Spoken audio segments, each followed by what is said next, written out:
কোথায় যেন আওয়াজ শোনা যায়। হ্যালো লিসনার্স, আমি আকিব, ঢাকা পলিটেকনিকের সিভিল এই ডিপার্টমেন্টের ফার্স্ট ইয়ার ছাত্র। ওকে, সো আপনি আপনার বাসাটা কোথায় এটা বলেন।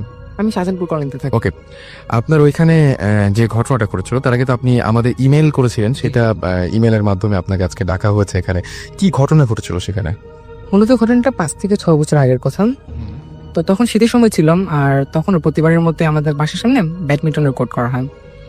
সো একদিন সকালে দেখলাম যে আমাদের ব্যাডমিন্টনের কোর্ট থেকে 30 or 35 মিটার দূরে অনেক লোক ভিড় করলাম জমা হলাম। তো আমি ইন্টারেস্ট ফিল করলাম, আমি যাই দেখে আসি কি হয়েছে। তো যা দেখলাম তা ছিল অনেকটা ওরকম, যেখানে একটা বাচ্চা ছেলের ডেড বডি পাওয়া যায়। ওকে, ডেড বডিটা মূলত কার ওটা কেউ জানে না, ওটার কোনো দাবিদার পাওয়া যায় না। পরবর্তীতে আমি ডেড বডি সম্পর্কে কোনো কিছু জানি না, জাস্ট এতটুকু হয়েছিলাম। আচ্ছা, এটা ছিল 5 থেকে 6 বছর আগের ঘটনা। ওকে, আমার মনে হয় ওখান থেকে ঘটনা শুরু। এবার একটু ক্লোজ করি, এটা হচ্ছে 2 থেকে 3 বছর আগের কথা। আচ্ছা, তখন শীতের সময় ছিলাম, আর অ্যাজ অলওয়েজ আমাদের বাসার সামনে বড় ভাইরা ব্যাডমিন্টন কোর্ট করবেন। ওকে, সো কোর্ট করার জন্য তারা প্ল্যান করলো, আর প্ল্যান অনুযায়ী কাজ হলো। প্রতিদিন সেদিন সকালবেলায় তারা কাজ করার জন্য যে দা কোদাল যেসব ইনস্ট্রুমেন্ট প্রয়োজন হয় সবকিছু নিয়ে মাঠে নামলো। আচ্ছা, তাদের কাজ ছিল প্রায় মাগরিবের আজান পর্যন্ত। তো আজানের শেষে তাদের কাজ প্রায় শেষ হয়ে যায়। আচ্ছা, তাদের কাজ শেষে তারা করলো যে ইনস্ট্রুমেন্ট গুলি ছিল ওগুলি মাঠের পাশে রেখে দেয়। পাশে রেখে তারা ওই রাতে খেলা শুরু করে, কজ তারা চায় না যে একটু লেট করুক। রাতের প্রথম খেলা সব উত্তেজিত ছিল, দি স্টার্ট দেয়ার গেম। তো ভালো কথা, খুব প্রথম ভালোভাবে খেলা চলছে। খেলার মাঝে দিয়ে ওটা একটা ছোটখাটো বেশি না ঝগড়া বাঁধেন। ঝগড়াটা এত বড় হয় যে তারা শেষমেশ মারামারি করেন, আর ওইখানে অবগত একজন লোকের মৃত্যু ঘটে, একদম বড় ভাইয়ের মৃত্যু ঘটে। মানে একটা দুর্ঘটনা মারামারিতে একটা দুর্ঘটনা ঘটেন। তো যে বড় ভাই মারা যায় তাকে আমি খুব ভালোভাবে চিনি, আমাদের কলোনির এক বড় ভাই, আর আমি খুব রেসপেক্ট করি তাকে। সো আমি ভাবলাম হইতে পারে, আর আমার বিষয়টা ইগনোর করা উচিত, আমি বিষয়টা ইগনোর করলাম। বাট ওই ঘটনার পর আমাদের কলোনিতে আমাদের ওই মাঠে এক বড় ভাইয়া খেলতে দেয় নাই, যে ওই মাঠে তোরা ব্যাডমিন্টন খেলবি না, খেললে কোনো না কোনো একটা সমস্যা হয় প্রতিবারে। সো আমরাও ভাবলাম যে বড় ভাইয়া মানা করছে, খেলা উচিত না। 2 থেকে 3 বছর গেল, তো লাস্ট 2010 ইয়ারের কথা। তখন কোরবানিতে 2 থেকে 3 সপ্তাহ আগে আমি ভাবলাম যে আমাদের আবার নতুন উদ্যমে খেলা উচিত। তো আমরা ফ্রেন্ডরা মিলে প্ল্যান করলাম যে ওকে ফাইন, আমরা খেলবো, আমরা কোর্ট করবো। তো কোর্ট করার পর বড় ভাইরা না করলো যে তোরা খেলিস না, এখানে সমস্যা হবে। তো আমরা বড় ভাইকে বিলিভ করালাম যে ভাইয়া সমস্যা হবে না, জাস্ট বিলিভ আস। সো পারমিশন পাইলাম, খেলা শুরু করলাম। খেলার প্রথম মাঠ তেমন বেশি কোনো কিছু প্রভাব হয়নি, বাট 2 থেকে 3 দিন পরে যখন খেলা শেষে লাইট ঘুষে বাসায় নিয়ে যাবেন, তখন মনে হচ্ছে ঠিক ওই জায়গাটাতে যেখানে বাচ্চা শিশু লাশ পাওয়া যায়, এখানে কেউ দাঁড়ায় রয়েছে। সামনে লাইক শ্যাডো, বাট আমি তার ছায়া বুঝতে পারতেছি, তার অবয় বুঝতে পারতেছি, অন্ধকারে তার ফেস বুঝতে পারতেছি না। তাই বললাম কিছু না, আমার কল্পনা মাত্র, আমি ইগনোর করলাম বিষয়টা। এরকম 3 থেকে 4 রাত ঘুরছে, আমি প্রতিবার ইগনোর করছি। কোরবানিতে আসলাম, আর প্রতিবারের মতো ওই কোরবানিতেও আমরা মাস্তি করলাম, ফান করলাম। আর কোরবানিতে রাত আমরা প্রায় রাত 12টা পর্যন্ত খেলছে। সো রাত 12টার পর খেলার পর লাইট যখন অফ করলাম, ফিরে গোছানোর পর মনে পড়লাম চার্জারটা তো ভূতে ফ্যান আছে, আমি তো প্রায় অর্ধেক মিস করে ফেলছি। আমার তো শোনার কথা ছিল, তো মনে পড়ার সাথে সাথে আমি মোবাইল বের করলাম, রেডি ফোরতে টিউনিং করলাম। তখন ভূতে ফ্যান উঠছিলাম, তো আমি রেডিও শুনতে সবকিছু গোছায় বাসায় নিয়ে আসলাম, ফ্রেশ হলাম, খাওয়া দাওয়া করে শুইলাম, আমার বেডে শুইলাম। লাইট অফ করলাম, অফ করার পরে কিছুক্ষণ পরে ভূতে ফ্যান শেষ হয়ে গেছিল। তো তারপর আমি যা শুনলাম যে আমাদের কোর্টে কেউ খেলছিলাম, সামন ইজ প্লেইং, কেউ র্যাকেট দিয়ে ফেদারকে হিট করছে, ধরনের শব্দ হচ্ছে, কেউ মাঠের এই প্রান্ত থেকে ও প্রান্ত দৌড়াচ্ছে, এই টাইপের শব্দ। তো আমি বললাম এত রাতে কে খেলবেন, কার তো খেলার কথা না, সেটা তখন মেবি রাত 1 থেকে 1:30 বাজে। আমি তাড়াতাড়ি আমার জানালাতে বাইরে তাকালাম, আবার আমাদের মাঠটা দেখা যায়। সো বাইরে তাকায় যা দেখলাম যে পুরোপুরি নির্জন ছিলাম, টোটালি পিন ড্রপ সাইলেন্ট ছিলাম, আর রাতটা এতটাই নীরব ছিলাম যে ঘড়ির টিক টিক শব্দ হচ্ছে আমি তাও শুনতে পাচ্ছি। আচ্ছা, এটা হয়তো হতে পারে এরকম যে আপনি ভূত শুনেছেন, তারপরে দেখেছেন, মানে এই ঘটনাটা এই জন্য ঘটতে পারে ধরে নিচ্ছি।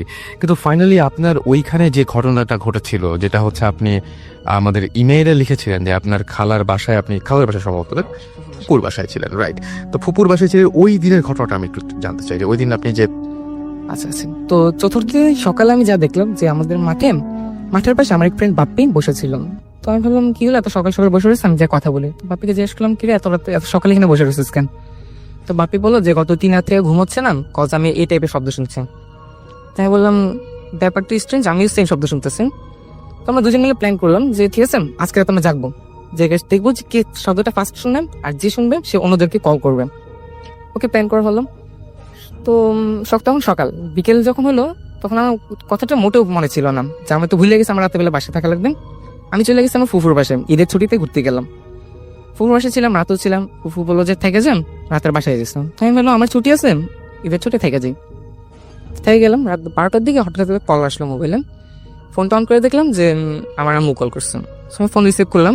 রিসিভ করার পর আম্মু বললাম যে তুই কই, তাড়াতাড়ি বাসায় আয়, একটু বড় ঝামেলা হয়েছে। এই বলে আম্মু কল কেটে দিছে।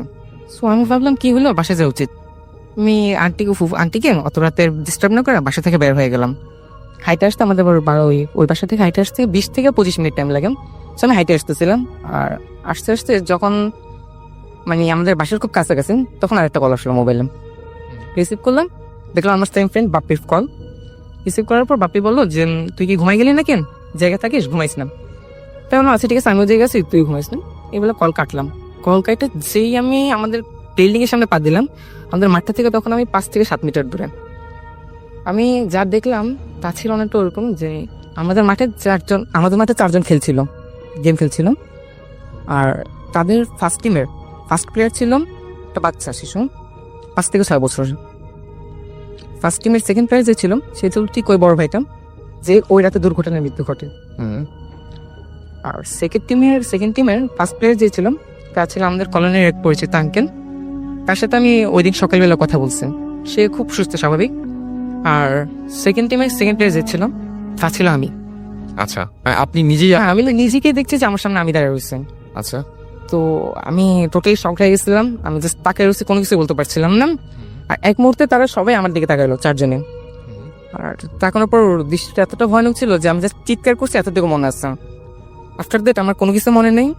যখন আমার চোখ খুললো তখন আমি নিজেকে আবিষ্কার করলাম আমার রুমের বেডে শুয়ে রয়েছে, আর আমার ডান পাশে আম্মু বসে রয়েছে। তো চোখ খোলার পর আম্মু জিজ্ঞেস করলো যে কিরেম কেমন আছিস এখন? তো আমি বললাম হ্যাঁ আছি, মোটামুটি ভালো। সো এরপর আম্মু আর কোনো কিছু আস্ক করেনি, চলে গেছে। প্রায় 10 or 30 মিনিট পরে আমার বেডের পাশে আমার ফ্রেন্ড বাপ্পি আসলাম। বাপ্পি আর আমি আমার রুমে একা ছিলাম।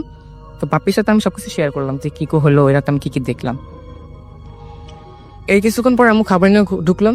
তো আম্মু খাবার নিয়ে ঢুকার পর আম্মু আসতে হলো যে ওই রাতে তুই এত রাতে বাসা আসলি কেন, বাসা আসার কি দরকার ছিল? তো আমি বললাম কেন, তুমি না ফোন করলে, যে তুমি ফোন করে বলছিলে যে খুব তাড়াতাড়ি আসা দরকার, বাসায় সমস্যা হয়েছে। তো আম্মু বললাম আমি তো কোনো ফোন টোন করিনি। এই কথা শোনার পরে আমি আমার মোবাইলে রিসিপ্ট নাম্বার চেক করলাম। রিসিপ্ট নাম্বার চেক করে দেখেছি ওইখানে জাস্ট বাপ্পির কল আছে, রাত 10টার পর থেকে জাস্ট বাপ্পির কল আছে, আমার আম্মুর কোনো কল নেই। আর আমার ফোনটা লক করা, পাসওয়ার্ড দিয়ে লক করা। আরও এতটুকু সাবধানে যে আমার মোবাইলটা ওপেন করবেন। আমি বুঝি না কি হয়েছে। তারপর আমি আর বাপ্পি অনেকক্ষণ ভাবলাম যে কি করা যায় বা কি হয়েছে। তো তারপর আমরা ভাবলাম যা কোনো কিছু বের করতে পারিনি, বাট যা ভাবলাম যে এই ব্যাপারে নিয়ে কারোর সাথে ডিসকাস করাটা উচিত হবে না, শুধু শুধু মানুষের মনে ভয় দেখানো। অলরাইট, সো এই হচ্ছে ঘটনা।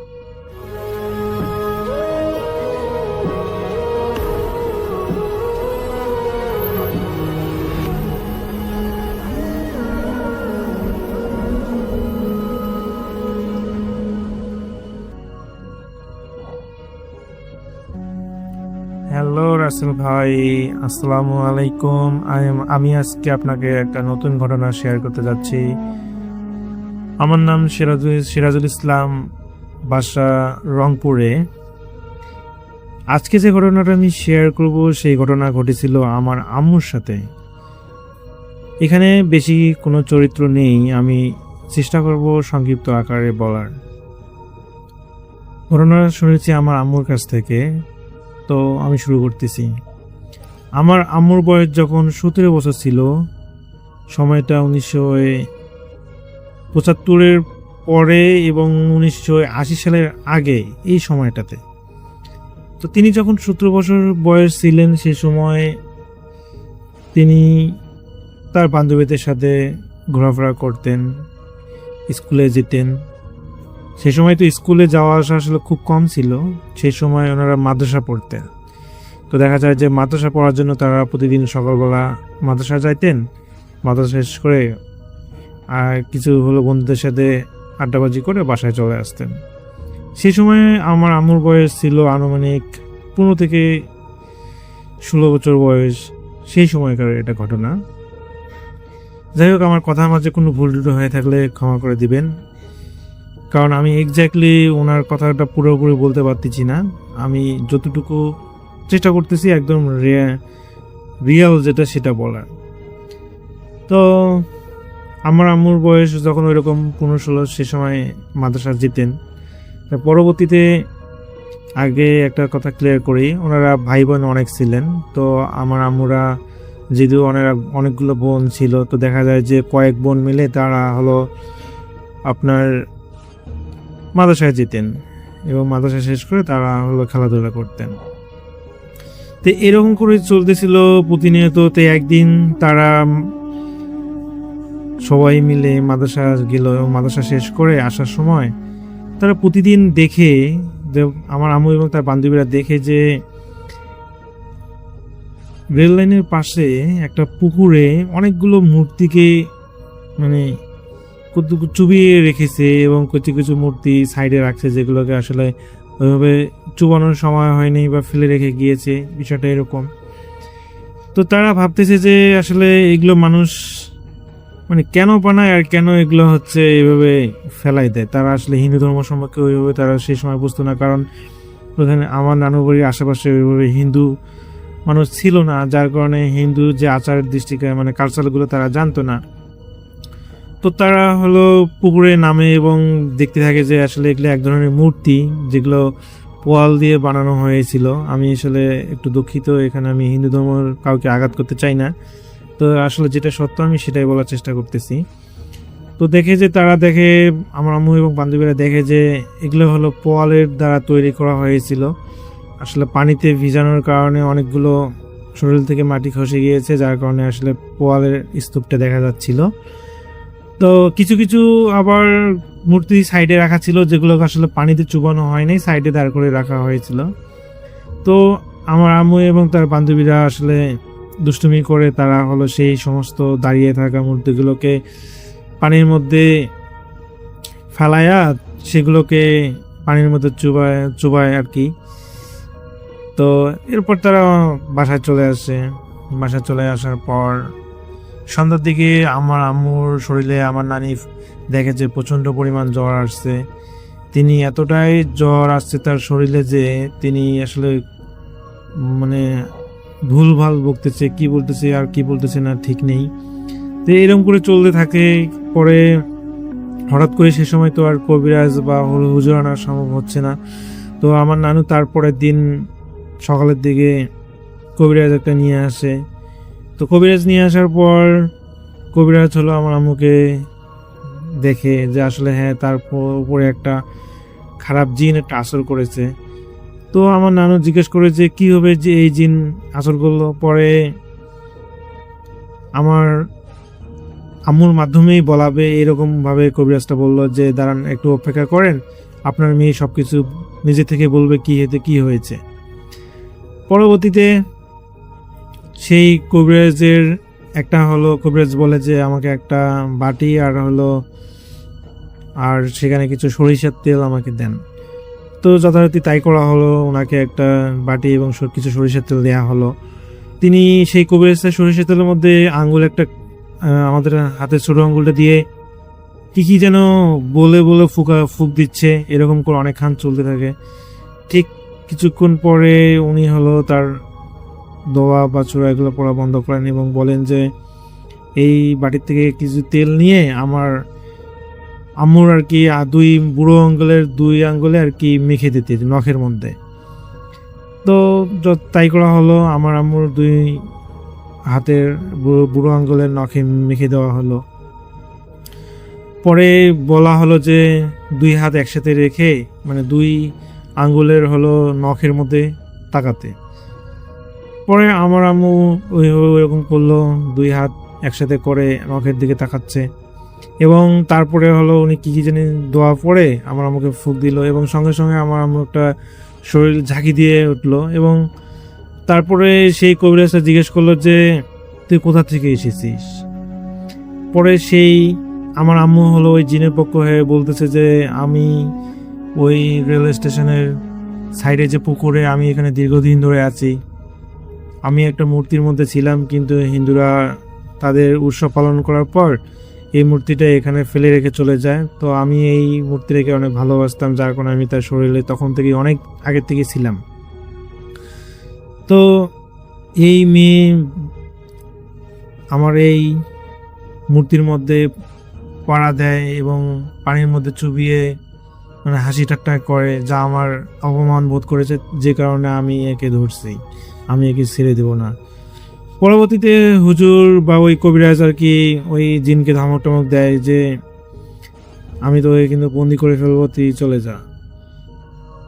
পরে সেই জিনটা হয়তো ভয় পেয়েছিল এবং সে খুব সহজেই সেই হুজুরের কথা মেনে নেয় এবং বলে যে হ্যাঁ ঠিক আছে আমি চলে যাব।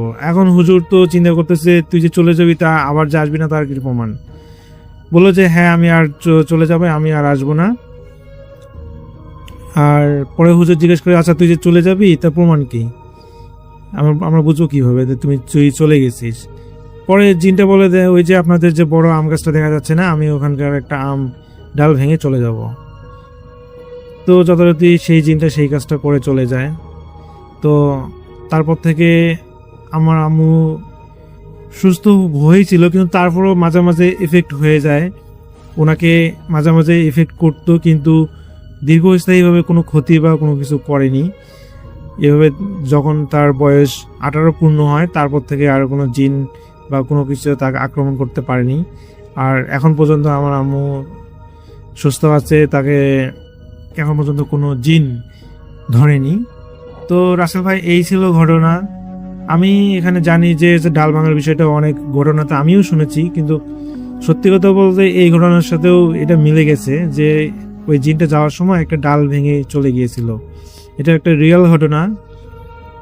আশা করি আপনাদের ভালো লাগবে। তো এই ছিল ঘটনা। সবাই ভালো থাকবেন, সুস্থ থাকবেন। আল্লাহ হাফেজ।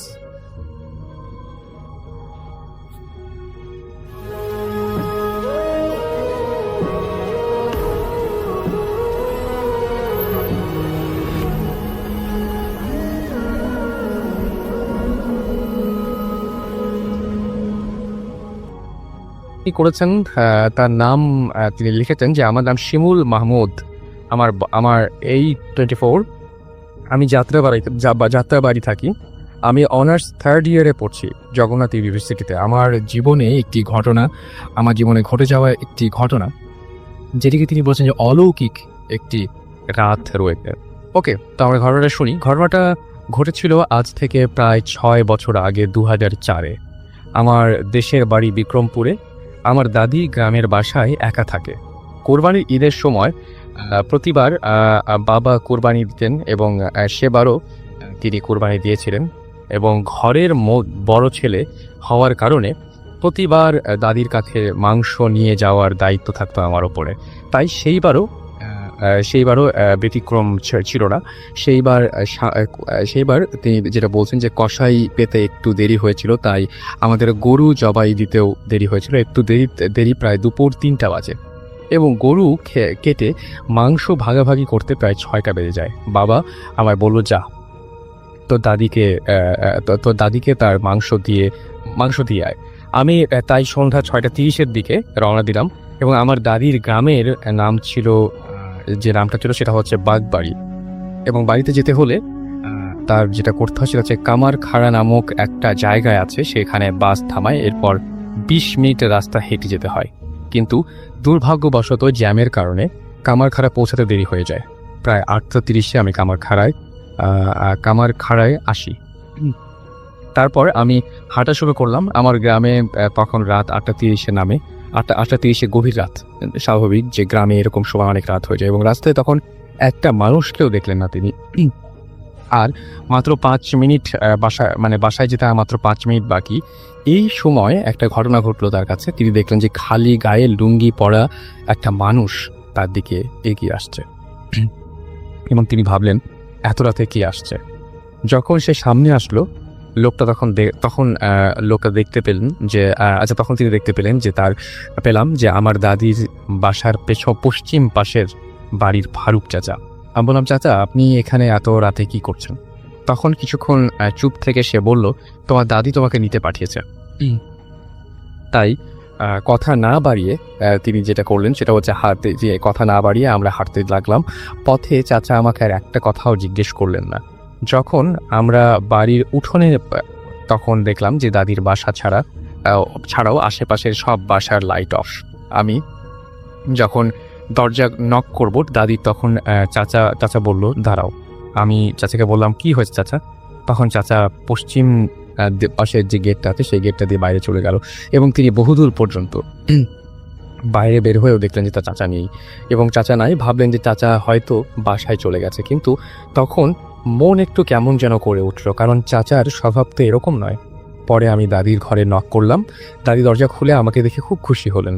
কিরে দাদা দাদা দাদা তোর আসতে কোনো সমস্যা হয়নি তো? তখন আমি বললাম না, বা বেশি রাত করে আমি জলদি রাতে ভাত খেয়ে সেদিন ঘুমিয়ে থাকলাম, মানে যেহেতু রাত হয়ে গেছে সেহেতু তাড়াতাড়ি ভাত খেয়ে তিনি সেদিন শুয়ে পড়লেন। এবং পরের দিন সকালে দাদিকে তিনি বললেন যে কালকে ফারুক চাচার সাথে আমার দেখা হয়েছিল এবং কোনো সমস্যা হয়নি রাস্তাঘাটে, তিনি আমাকে বাসা পর্যন্ত দিয়ে গেছেন।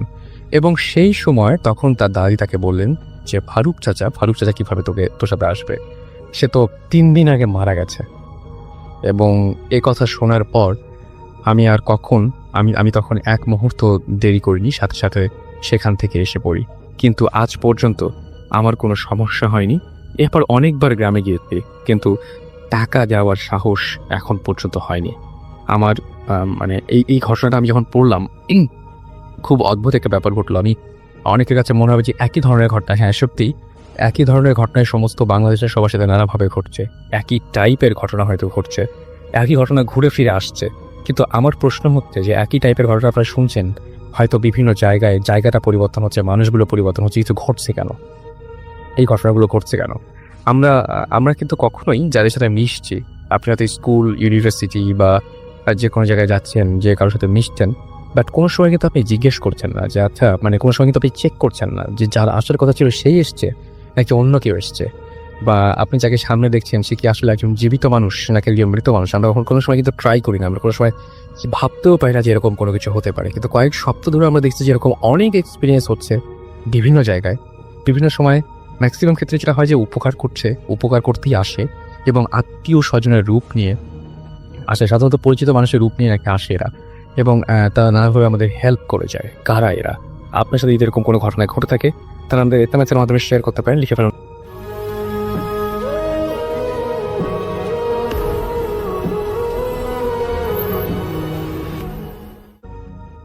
মনোযোগ আকর্ষণ করছি এই টাউন ফাইলটা শোনার জন্য, তো মন দিয়ে শুনবেন, কারণ যিনি টাউন ফাইলটা পাঠিয়েছেন থ্যাংক ইউ, এবং অনেক অনেক ধন্যবাদ যে এত কষ্ট করে পাঠিয়েছেন। আপনারাও একটু কষ্ট করে যদি শোনেন, আমার মনে হয় যে সেই কষ্টটা সার্থক হবে। চলে শুনে আসছি।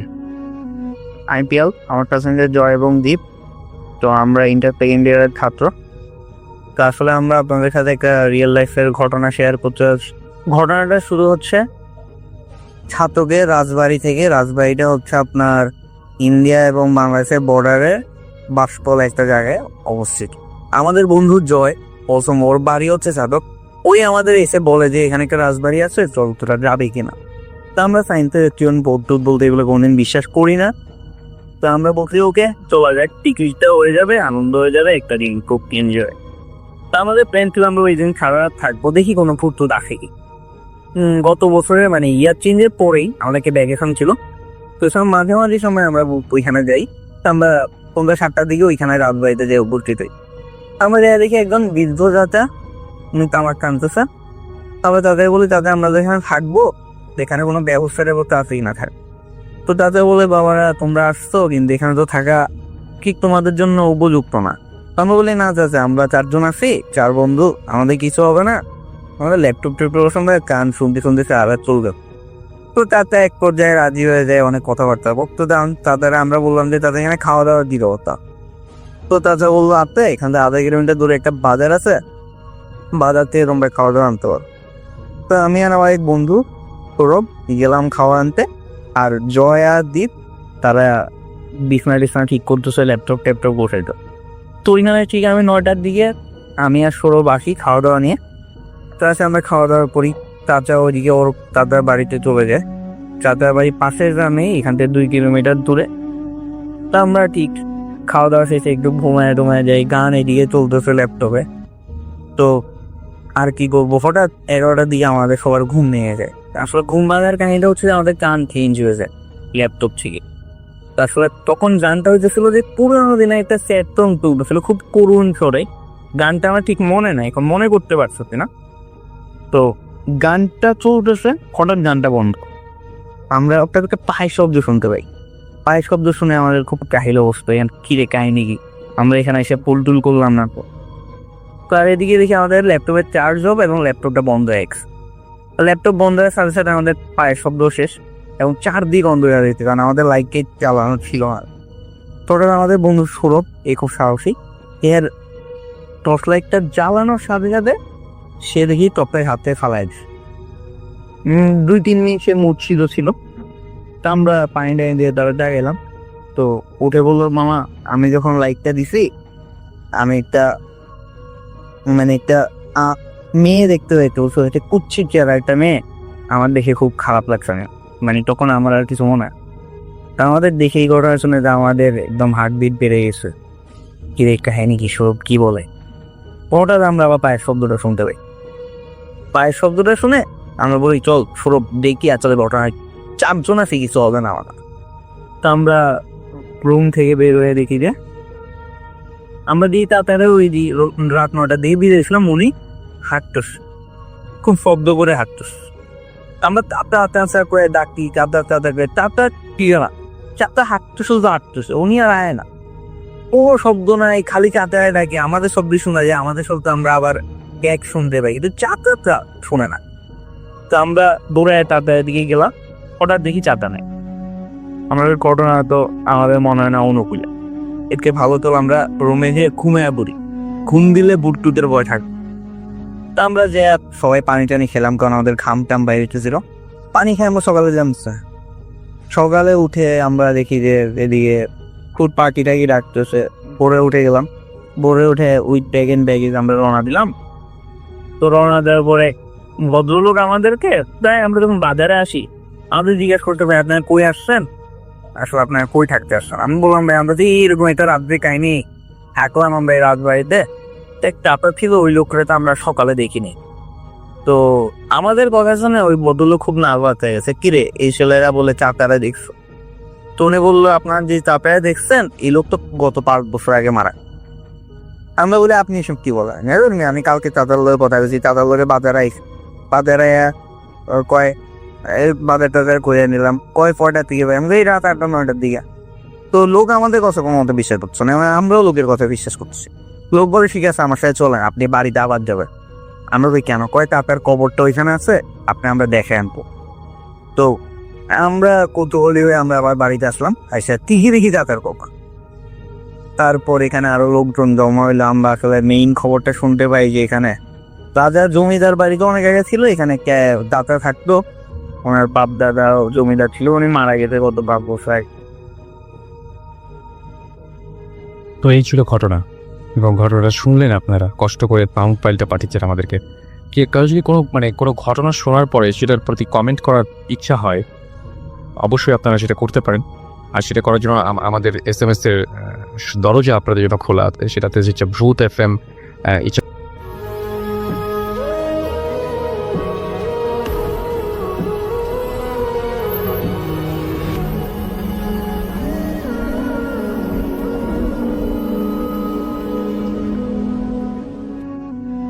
শুরু করতে চাই একটা ঘটনা দিয়ে। আর যে ঘটনাটা পাঠিয়েছেন তার নাম হচ্ছে নীর হাসান, এবং নীর হাসান বলছেন যে হিজ ফ্রম চিটাগং, এবং তিনি বলছেন যে আমি আজ আপনাদের যে কথাটা বলবো সেটা পুরোপুরি অবিশ্বাস্য একটা কথা। আমি জানি আমার বলা কথাগুলো কেউ বিশ্বাস করবে না, এবং সেটাই স্বাভাবিক, বাট করার কিছুই নেই, বিকজ আমি জানি আমি কিসের ভেতর আছি। ওকে, এখন আসল কথায় আসি। শুরুতেই বলে রাখি, আমি ভালো নেই। আমি আমার এক ভাইয়ের কাছ থেকে ভূত এফএমের কথা শুনে আমি আগ্রহী হই, বাট আমার ফ্যামিলির কেউ তাতে রাজি হয়নি। সো ইমেলটা পাঠালাম। আপনাদের যদি বিলিভ করতে বিশ্বাস হয় তাহলে শোনাবেন। নাও ঘটনাটা কি? আমার অসুস্থতা বা খারাপ থাকার জন্য অনেক ডাক্তার দেখিয়েছি, বাট কোনো লাভ হয়নি। আমার বাবা মাকে খুব ভালোবাসতেন। তখন আমি খুব ছোট, আমার মা রোড অ্যাক্সিডেন্টে মারা যান। আমার বাবা দ্বিতীয় বিয়ে করেননি। আমার বাবা একজন বিজনেসম্যান, তাকে কিছুদিন পর পর দেশের বাইরে যেতে হতো। আমাদের বাসায় বাইরে তখন আমি একা থাকতাম। আমাদের বাড়িতে 2টা ইউনিট, ফার্স্ট ফ্লোরে study room and others, second ফ্লোরে শুধু বেডরুম। কাজের বুয়াদের সেকেন্ড ফ্লোরে যাওয়া নিষেধ ছিল। একবার বাবা ব্যাংকক গেলেন, আমি পুরো বাড়িতে একা। নিচে কাজের বুয়ারা, একা একা থাকতে থাকতে আমার অবস্থা হয়েছে যে আমার ভালো কোনো ফ্রেন্ডও ছিল না, মানে বেশ খারাপ অবস্থা ছিল। কারো সাথে মিশতে পারতাম না, সারাক্ষণ একা একা থাকতাম আর কল্পনায় ফ্রেন্ড বানিয়ে খেলতাম। বেশিরভাগ সময় আমি আমার মাকে ফ্রেন্ড বানাতাম অ্যান্ড মনে মনে তার সাথে কথা বলতাম। মাকে আমি দেখিনি, বাট তার ছবি দেখেছি। একদিন আমার রুমে আমি শুয়েছিলাম, শরীরটা খুব একটা ভালো ছিল না। বেডে শুয়ে শুয়ে আমার পড়তে ইচ্ছে হলো, বাট বেড থেকে নামতে ইচ্ছা করছিল না। আমি মনে মনে আমার মাকে বললাম, বইটা দেবে? আমি একটু পরে দেখি আমার মৃত মা আমার দরজা খুলে রুমে আসলেন এবং আমাকে বইটা দিলেন। আমি তখন কোনো কথা বলতে পারছিলাম না, বাট আমি একটুও ভয় পেলাম না। মা আসলেন, বইটা দিলেন, চলে গেলেন। আমি কাউকে কিচ্ছু বলিনি। কিছুদিন পর বাবা তখনও আসেনি, আমি ঘুমিয়েছিলাম। হঠাৎ আমার মনে হলো কে যেন আমার মাথার চুলে হাত বুলিয়ে দিচ্ছে। তাকে দেখি আমার মা। আমি ভয় পেলাম না, মাকে বললাম, মা তুমি কেমন আছো? তিনি কোনো কথা না বলে চলে গেলেন। বেসিক্যালি এই হচ্ছে ঘটনা, এবং হাসানের সাথে এই ঘটনাই ঘটছে। নীর হাসান চিটাগং থেকে লিখেছেন এবং তিনি ভালো নেই, তার মাকে তিনি মিস করেন। আমার যেটা মনে হচ্ছে যে তার মার সাথে তার যে বন্ধুত্ব এবং তার মাকে দেখতে চাওয়ার যে আকুলতা, সেটা থেকেও তিনি বেরিয়ে আসতে পারছেন না। আবার মাকে ঠিক এইভাবে দেখতেও তার খুব অস্বাভাবিক লাগছে।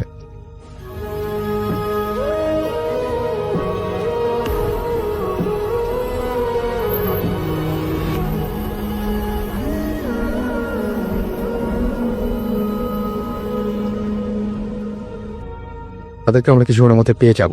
এই মুহূর্তে আমাদের সঙ্গে রয়েছেন একজন গেস্ট এবং তার সাথে আমরা আপাতত কথা বলবো। কি নাম আপনার? হাই, আমি সুমাইয়া। আমি ইংলিশে অনার্স করছি সেন্ট্রাল উমেন্স থেকে। তো আমার যে আপনি এখানে কিভাবে আসলেন, এটা কি সবাইকে বলেন, যে মানে কিভাবে আসলেন, কিভাবে আজকে এখানে? আমি একটা মেল করেছিলাম, ওখান থেকে রাসেল ভাই আমাকে পরে ফোন দিয়ে বললো যে আপনার ঘটনাটা আমরা দেখলাম, সো আপনি কি আসতে ইন্টারেস্টেড কিনা। তো তখন আমি ছিলাম ইন্টারেস্টেড, সো আমি বললাম যে ওকে।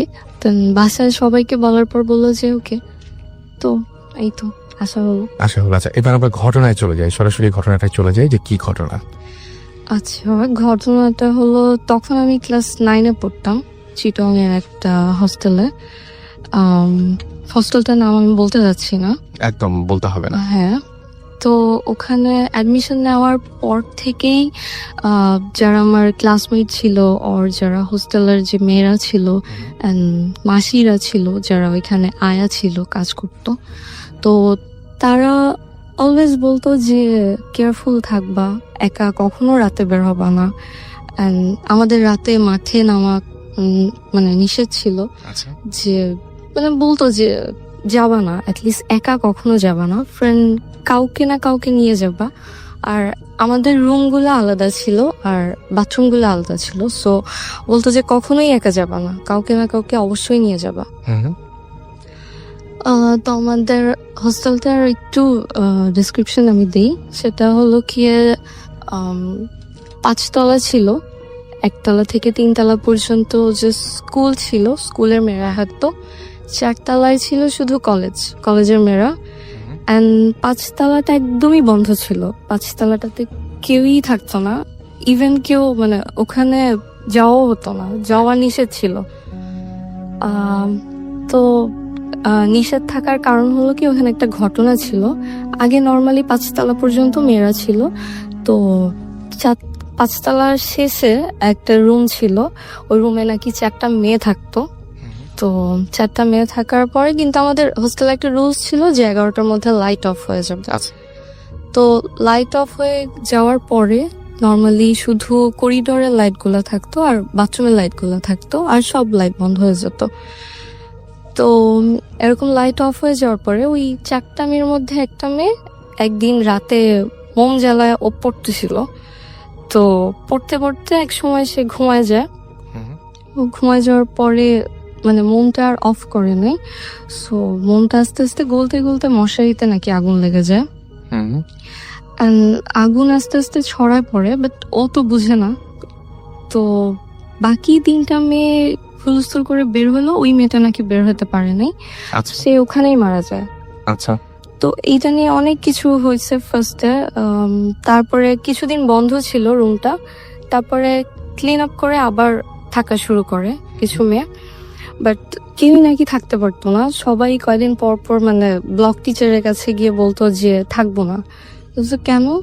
যে ভয় লাগে, রাতে ম্যাম আমরা দেখি যে কেউ হাঁটতেছে, কেউ বসে আছে, থাকবো না। সো কয়দিন এটা অনেকেই দেখেছে তার। হ্যাঁ অনেকেই, রাইট। কেউই থাকতে চাইত না রুমটাতে। তো টিচাররা একসময় ডিসিশন নিয়ে একদম পুরাই 5 তলা বন্ধ করে দেয়, যে 5 তলায় কেউ যাবে না। তো ওরকমই আমরা শুনি মাসিদের কাছ থেকে, যারা অনেক দিন ধরে কাজ করে ওখানে। তো ওরাও বলতো যে কখনো যাবে না।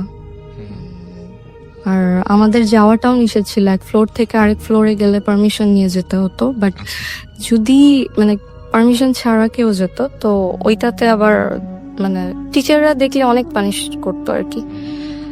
তো যে আমরা 4টা ফ্রেন্ড অনেক ক্লোজ ছিলাম, 2জন দোতলায় আর আমি আর একটা ফ্রেন্ড 3 তলায় থাকতাম। তো অ্যানুয়াল এক্সাম শেষ, তো আমরা চিন্তা করলাম যে এখনো বাসা থেকে নিতে আসে নাই, সো কি করা যায়, সব মেয়েরা চলে যাচ্ছে, হোস্টেল প্রায় ফাঁকা। তো তখন চিন্তা করলাম যে একটু অ্যাডভেঞ্চার করি, 5 তলা ঘুরে দেখে আসি, যেহেতু যাইনি কখনো। তো গেলাম, না প্ল্যান করলাম যে যাব 11টার দিকে, যেহেতু লাইট অফ হয়ে যায় 12টার দিকে যাব না, 1টার দিকে ওরা 2 তলা থেকে 3 তলা আমাদের রুমে আসবে, অ্যান্ড দেন তারপরে কিছুক্ষণ গল্প টল্প করার পরে আমরা তারপরে যাব। তো 1টার ঘন্টা দিল, তারপরে ওরা আসলো, নক করলো, আমরা খুললাম, তারপর কিছুক্ষণ গল্প করার পর বের হলাম যে যাব। তো আমাদের হোস্টেলটা ছিল স্কোয়ার শেপের, 4 তলা পর্যন্ত পুরোটাই স্কোয়ার ছিল, বাট 5 তলাটা হাফ ছিল, মানে পুরোটা ছিল না। 5 তলায় যাওয়ার একটাই সিঁড়ি। তো আমরা গেলাম, 4 তলা ক্রস করলাম। 4 তলায় তখন কলেজের মেয়েদের ছুটি ছিল, সো 4 তলা একদমই বন্ধ ছিল। 1টা কি 2টা করিডোরে লাইট জ্বলতেছিল, আর কেউই ছিল না, কিছুই ছিল না। তো তারপর 5 তলায় গেলাম। 5 তলা একদম পুরাই অন্ধকার, মানে কিছুই, কোনো লাইটই নাই। ইভেন আমরা ব্লকের লাইট জ্বালায় দেখার চেষ্টা করলাম যে লাইট কি জ্বলে কিনা, কিন্তু মানে কোনো লাইটই নাই, কিছুই নাই। তো আমরা 4জন হাত জড়জড়ি করে ধরে গেলাম, পুরা 5 তলা ঘুরলাম, দেন ওই রুমটার পাশে আসলাম, লাস্টের যে রুমটা যেটা নিয়ে এত স্টোরি। তো গেলাম, তো আমার 4জন ফ্রেন্ডের মধ্যে একজন বললো যে এইটাই সেই রুম যেটা নিয়ে এত কথা বলে। তো আমরা বলতেছিলাম কি যাবি, আমরা খুব মজার মুডে ছিলাম। তো ফ্রেন্ড বললো যে চল গিয়ে দেখি। খুব সারপ্রাইজিংলি দেখলাম যে রুমটা জাস্ট শিকল দিয়ে আটকানো, কোনো লক মানে কিছুই করা তালা বা অন্য না, কিছু লাগানো? কোনো তালা লাগানো না, জাস্ট শিকল লাগানো। তো ও ফ্রেন্ডটা খুললো, খোলার পরে গেলাম, একজন একজন করে ঢুকলাম। কেমন বাজে একটা গন্ধ ছিল, এটা আমি বলে বুঝাতে পারবো না। প্রচন্ড ঠান্ডা রুমটা। হ্যাঁ, অনেক বেশি ঠান্ডা। যদিও অক্টোবরে ঠান্ডা থাকে, বাট এত ঠান্ডা থাকার কথা না। আচ্ছা। তো গেলাম, দেখলাম যে 4টা বেড, 4টা ডেস্ক ঠিক মতোই আছে। তো তো যাওয়ার পর আমরা দুষ্টামি করতেছিলাম, কেউ কি আছো দেখা দাও। তো একজন বললো যে প্ল্যান চেট করবা, এত কিছু করার দরকার নাই। তো এমনিতেই বলতেছিলাম কেউ থাকলে আসো, তুই না সবার সামনে আসো আসো, এরকম বলতেছিলাম। তো আমরা 5 কি 7 মিনিট ছিলাম, তারপরে মানে ওইটা বলার পরে আমরা নিজেরা নিজেদের মতো কথা বলতেছি যে এখানে ও এটা দেখছে, ওই মাসি এটা বলছে, এখানে নাকি এরকম হয়েছে। তো হঠাৎ যে একটা জানলা ছিল বাইরের দিকে, যেটা মানে একদমই বাইরের দিকে, ওইটা ভিতরের দিকে না, চারকোনা শেপের ছিল, তো বাইরের দিকে ছিল জানলাটা। জানলায় জাস্ট মানে মনে হলো কেউ জাস্ট একটা ধাপ করে একটা আওয়াজ হয়েছে, আর কিছুই না। And ওই আওয়াজটা শোনার সাথে সাথে আমরা 4 জন পুরা সাইলেন্ট, মানে হঠাৎ করে ভয়টা চলে আসছে যে এরকম কি। তো এমনিতেই ভালো লাগতেছিল না, পরে মানে ওইটা শোনার পর আরো বলতেছিলাম যে ওকে চলো চল যে অনেক হয়েছে, এরকম বলার পর তখন থাকতে ইচ্ছা করছিল না বা ওই জায়গাটা ওই ভালো থাকতে লাগছিল না? ইচ্ছা করতেছিল না, বিকজ মনে হচ্ছিল যে কিছু একটা দেখতেছে, মানে কেমন জানি লাগতেছিল, ওই আওয়াজটা হওয়ার কথা না। এবং আপনি আমাকে ফোনে বলছিলেন যেভাবে যে মনে হচ্ছিল যে কেউ আপনাদেরকে লক্ষ্য করছে বা এরকম। ওইটা ওই যে করিডোর, তারপর তাড়াতাড়ি বের হয়ে গেলাম। অ্যান্ড করিডোর দিয়ে যখন আসতেছিলাম, করিডোর গুলো অনেক লম্বা লম্বা, করিডোর দিয়ে যখন আসতেছিলাম তখন মনে হচ্ছিল যে and আমরা এত তাড়াতাড়ি বের হয়েছি যে আমরা দরজাটাও লক করি নাই, আর ওই শিকলটা দিয়েও আর লক করি নাই। তো মানে এত তাড়াতাড়ি বের হয়ে আসতেছিলাম যে মনে হচ্ছিল যে 5 তলা থেকে কখন নামবো। আচ্ছা, আর তখনই মনে হচ্ছিল যে মেবি কিছু একটা আসতেছে, কিছু একটা দেখতেছে, নর্মালি ভয় পেলে যেটা হয়। তারপরে কোনো রকমে নামলাম, অ্যান্ড 4 জন আমরা এত বেশি ভয় পেয়েছিলাম যে ওই দিন আর কেউ কোনো কথা বলি নাই কারোর সাথে। জাস্ট ওরা 2 জন দোতলায় নেমে গেল, আমরা 2 জন আমাদের রুমে চলে গেলাম। Right. পরের দিন সকালে জাস্ট কথা হইতেছিল যে কি হলো, এটা মেবি যাওয়া উচিত হয় নাই, বেশি ফাজলামি হয়ে গেছে। তো ওই দিনের পরের দিন, ওই দিন রাত 12টা থেকে আমার বার্থডে ছিল। তো আমার ফ্রেন্ডরা এমনিতেই বলতেছিল যে পারমিশন ছাড়া কালকে যাওয়া হয়েছে, সো আজকে আর আমরা আসবো না। 12টায় যখন ঘন্টা দিবে, আমাদের আবার ঘন্টা দিত ভিতর বাড়ি থেকে, যখন ঘন্টা দিবে তো তোমরা বের হও তোমরা 2 জন। সো ওকে, তো 12টা বাজলো, আমার ফ্রেন্ড যেটা আমার সাথে ছিল আমাকে উইশ করলো, তারপরে বের হলাম। বের হয়ে কিছুক্ষণ ব্লকে দাঁড়াইছিলাম, গল্প করতেছিলাম। তো ওরা আসলো, ওরা ওদের রুমের দরজা খুলে আসেনি, মানে 4 কোণা শেপের যেহেতু ছিল, আমরা এই সাইডে ছিলাম, ওরা ওই সাইডে ছিল, সো দেখা যাচ্ছে। তো ওরা বের হলো, বের হওয়ার পর ইশারায় উইশ টিশ করলো, ওকে। তারপরে আমরা বাথরুমে গেলাম, ব্রাশ টাশ করলাম, দাঁত, যে এখন ঘুমাবো। তো বাথরুম থেকে যখন আসলাম, তো আসার পরে ব্লকে একটু দাঁড়াইছি যে দেখি তো ওরা ঢুকে গেছে নাকি রুমের মধ্যে, না ওরা আছে। তো ওদের দেখতে দেখতে দেখতে দেখতে হঠাৎ 4 তলায় ওঠার যে বরাবর সিঁড়িটা, ওইটা দিয়ে চোখ পড়লো। আচ্ছা, ওইটা মানে আমি যেটা দেখছি, আমার এখনো ভাবলে মানে এত বেশি ভয় লাগে যে আমি একদিন ওটা কি দেখছি। আচ্ছা, আমি মানে তাকাইছি আর দেখতেছি যে একটু অন্ধকার অন্ধকার তো ছিল, এত বেশি অন্ধকারও ছিল না যে কিছুই দেখা যাবে না, এত বেশি লাইটও ছিল না যে সবই দেখা যাবে। হ্যাঁ, আমি দেখতেছিলাম যে কিছু একটা একদম উপরের স্টেপে বসে আছে সিঁড়িতে। আমি আমার 1 বছরের ওই হোস্টেল লাইফে কখনো কাউকে একা বের হতে দেখি নাই। আচ্ছা, সেখানে ওইখানে আমি যাকে দেখছি সে জাস্ট একা, অ্যান্ড জাস্ট মানে বসাটা এত অ্যাবনর্মালি ছিল যে জাস্ট সে চুপচাপ বসেছিল 2 হাঁটুর উপর, মানে এরকম করে জাস্ট চুপ করে বসেছিল। আর আমি এটা দেখতেছিলাম যে অন্ধকারে কিছু একটা বসে আছে, জাস্ট বসেই আছে। আমি এত ভয় পাইছি যে আমি আমার পাশের ফ্রেন্ডটাকেও কিছু বলতে পারতেছিলাম না, যে আমি জাস্ট শকড হয়ে গেছি। তো আমি যখন খেয়াল করলাম ওর দিকে, মানে দেখলাম, তো দেখলাম যে ও ও ঠিক সেম দিকে তাকায় আছে, বাট দ্য থিং ইজ কেউ কাউকে কিছু বলতেছি না। ও জাস্ট আমার মানে গায়ে হাত দিল অ্যান্ড বললো যে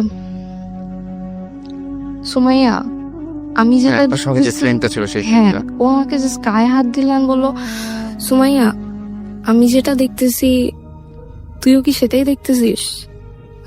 আমি ওদিকেই তাকাইছি, আমিও বলতেছি যে হ্যাঁ আমি ওইটাই দেখতেছি, তুইও কি দেখতেছিস? বলে যে হ্যাঁ। আচ্ছা, দেখার পর জাস্ট মানে এত মানে ভয়- আপনারা দুইজনই দুই ফ্রেন্ডই একসঙ্গে একই জিনিস একই দেখলেন? সাথে, হ্যাঁ। আচ্ছা, দেখার পরে ও জাস্ট, আমি জাস্ট বললাম যে ওটা কে?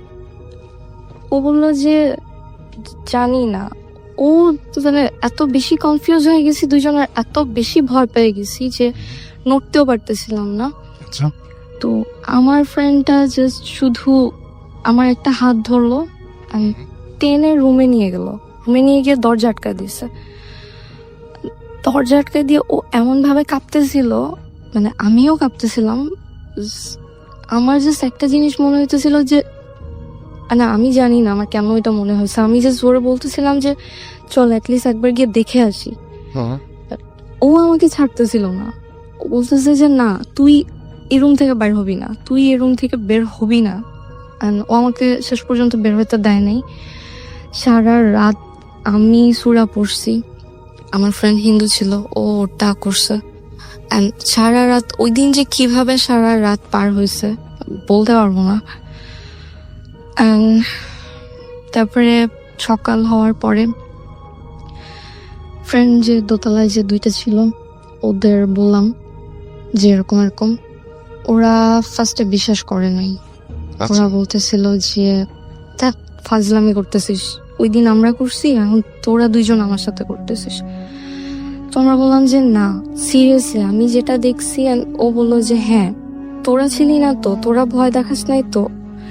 তো ওরা বলতেছে যে না আমরা ছিলাম না, and আমরা তোদের ছাড়া কখনো যাব না, আর একা তো অবভিয়াসলি না। রাইট।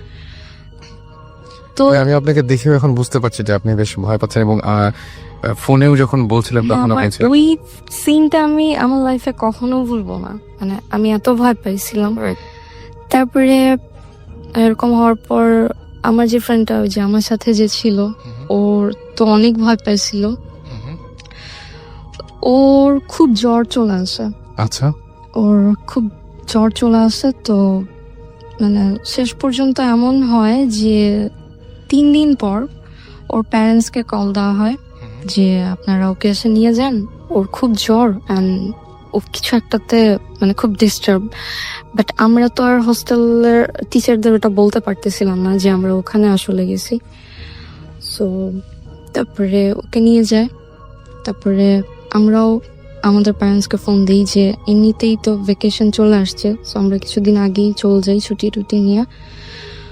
তারপরে বাসায় এসে যখন ফোন দিই ওই ফ্রেন্ডটাকে, তো আন্টি বলে যে ওর কি হয়েছে, ও এত ভয় কেন পাইছে, কি হয়েছে। তখন আপনারা এটা বললেন। তখন আমরা বলি রাইট। আন্টি- আমার যেটা মনে হয় যে ওই ওই মানে ঘটনাটা খুবই মানে অদ্ভুত টাইপের ছিল, এবং আপনি যেটা দেখছেন সেটা আপনি নিজেও বলতে পারছেন না আসলে, কিন্তু দেখে আমি আপনার কথা শুনে মনে দেখছি হচ্ছে। যে কেউ ওখানে বসে আছে। কিন্তু এইটাই মানে যে সমস্ত ঘটনা শুনেছিলেন বা পরে যখন বন্ধু বান্ধবদের সাথে এইগুলো শেয়ার করলেন, তখন তারাও কি এরকম কোনোদিন কখনো কিছু দেখেছে এরকম অনেকবার হয়েছে। ওই জায়গাটায়? আমাদের হোস্টেলটা মেইনলি ছিল শ্মশানের উপরে। এইটাই আমি এটাই জানতে চাচ্ছিলাম যে আমাদের হোস্টেলে যখন বইছিল তখন শ্মশানের উপরে ওই ছিঁড়ে তৈরি করা হয়েছিল। পুরানো একটা হিন্দু ফ্যামিলি স্টিল তারা ওখানে আছে, অ্যান্ড ওই হোস্টেলটাও আছে। ওই নতুন বিল্ডিংটা যখন করে তো সেটা একটা শ্মশান ছিল, সেইটার উপরে করে। রাইট। অনেক মানে কি বলবো যে আমি যখন শুনেছিলাম তখন আমি অনেক ইন্টারেস্টেড ছিলাম। তো আপনি কষ্ট করে স্টুডিওতে এসেছেন এবং উইথ আপনার সাথে আপনার মা আছে।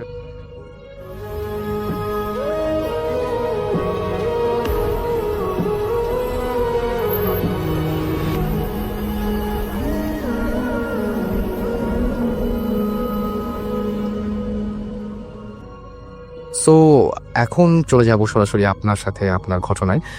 কি ঘটেছিল আপনার জীবনে? অ্যাকচুয়ালি এটা ভূতের ঘটনা কিনা মানে বলবো না, তবে ঘটনাটা যে একটু আশ্চর্য সেটা বলবো। মানে আপনি অবাক হয়েছেন আমি অবাক বলবো কি, আসলে বলা যায় যে ভয়ও পাইছি।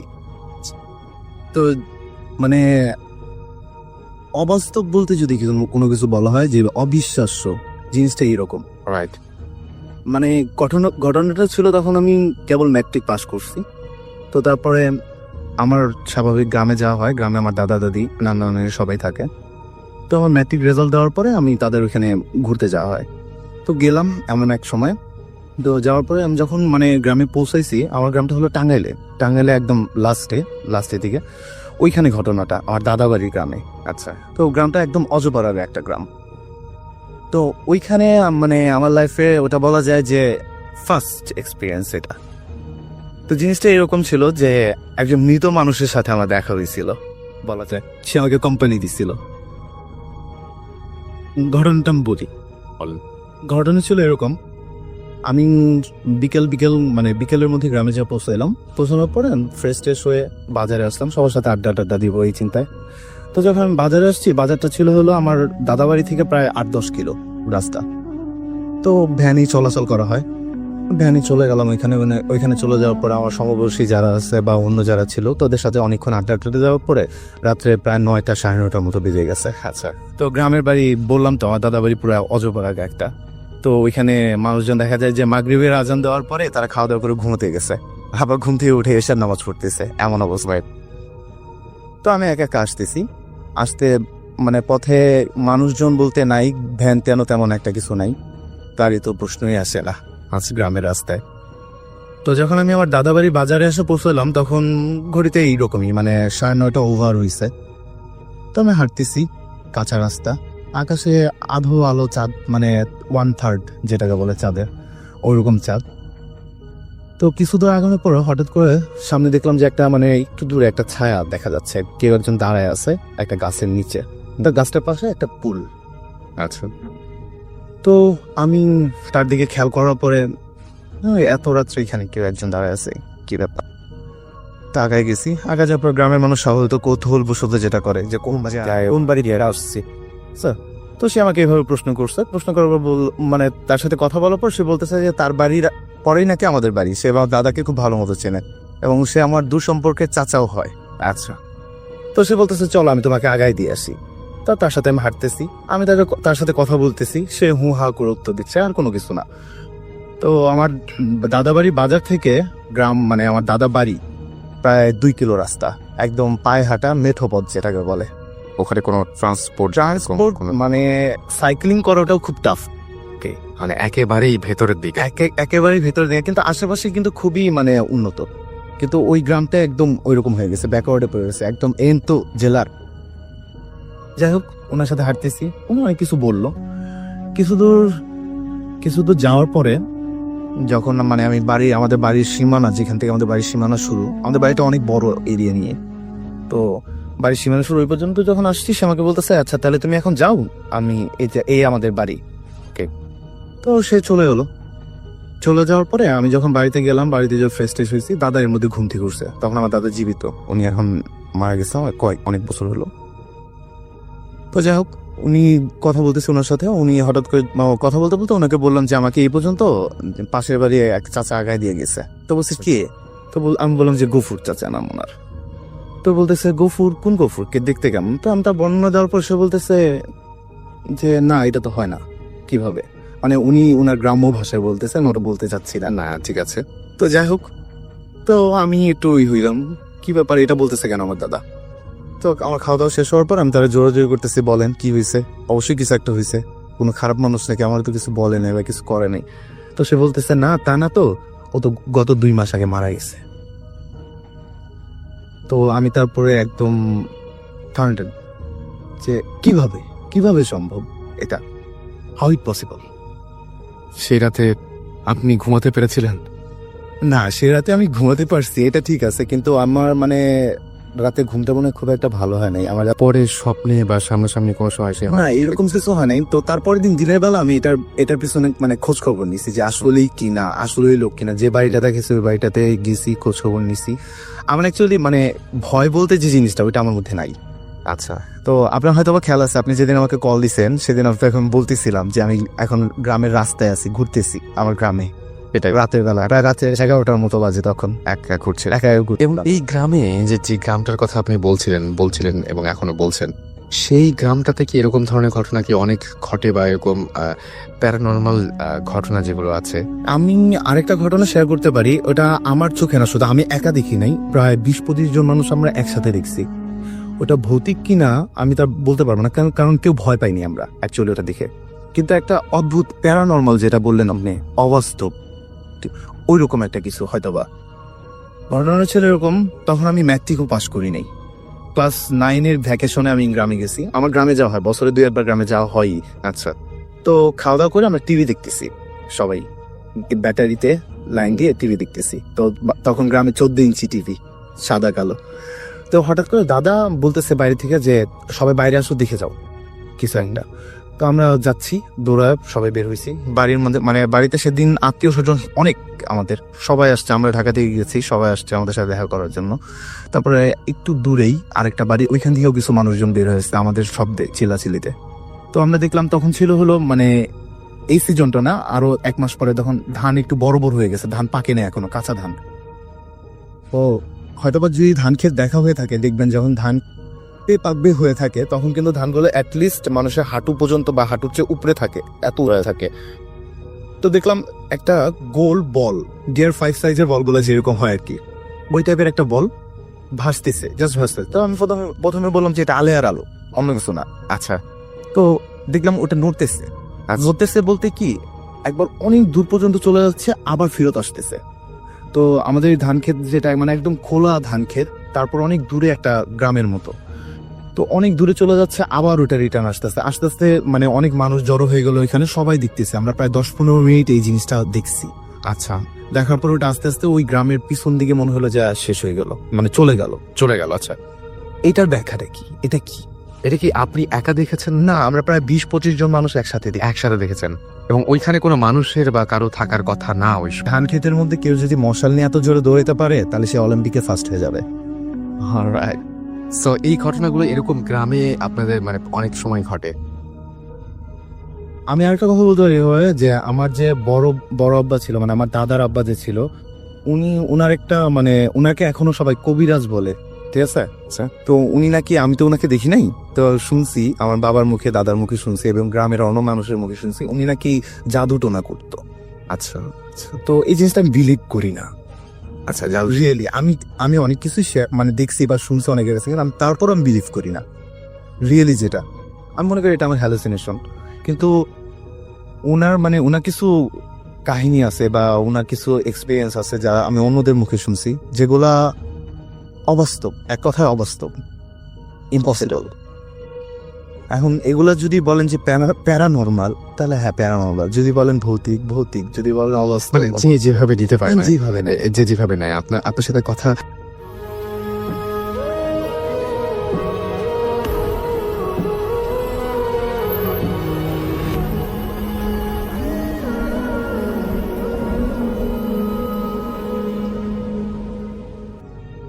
গেস্ট রয়েছেন, আমরা তার একটু পরিচয়টা জানবো। কি নাম আপনার? আসসালামু আলাইকুম, আমি সিবাত রহমান বলছি।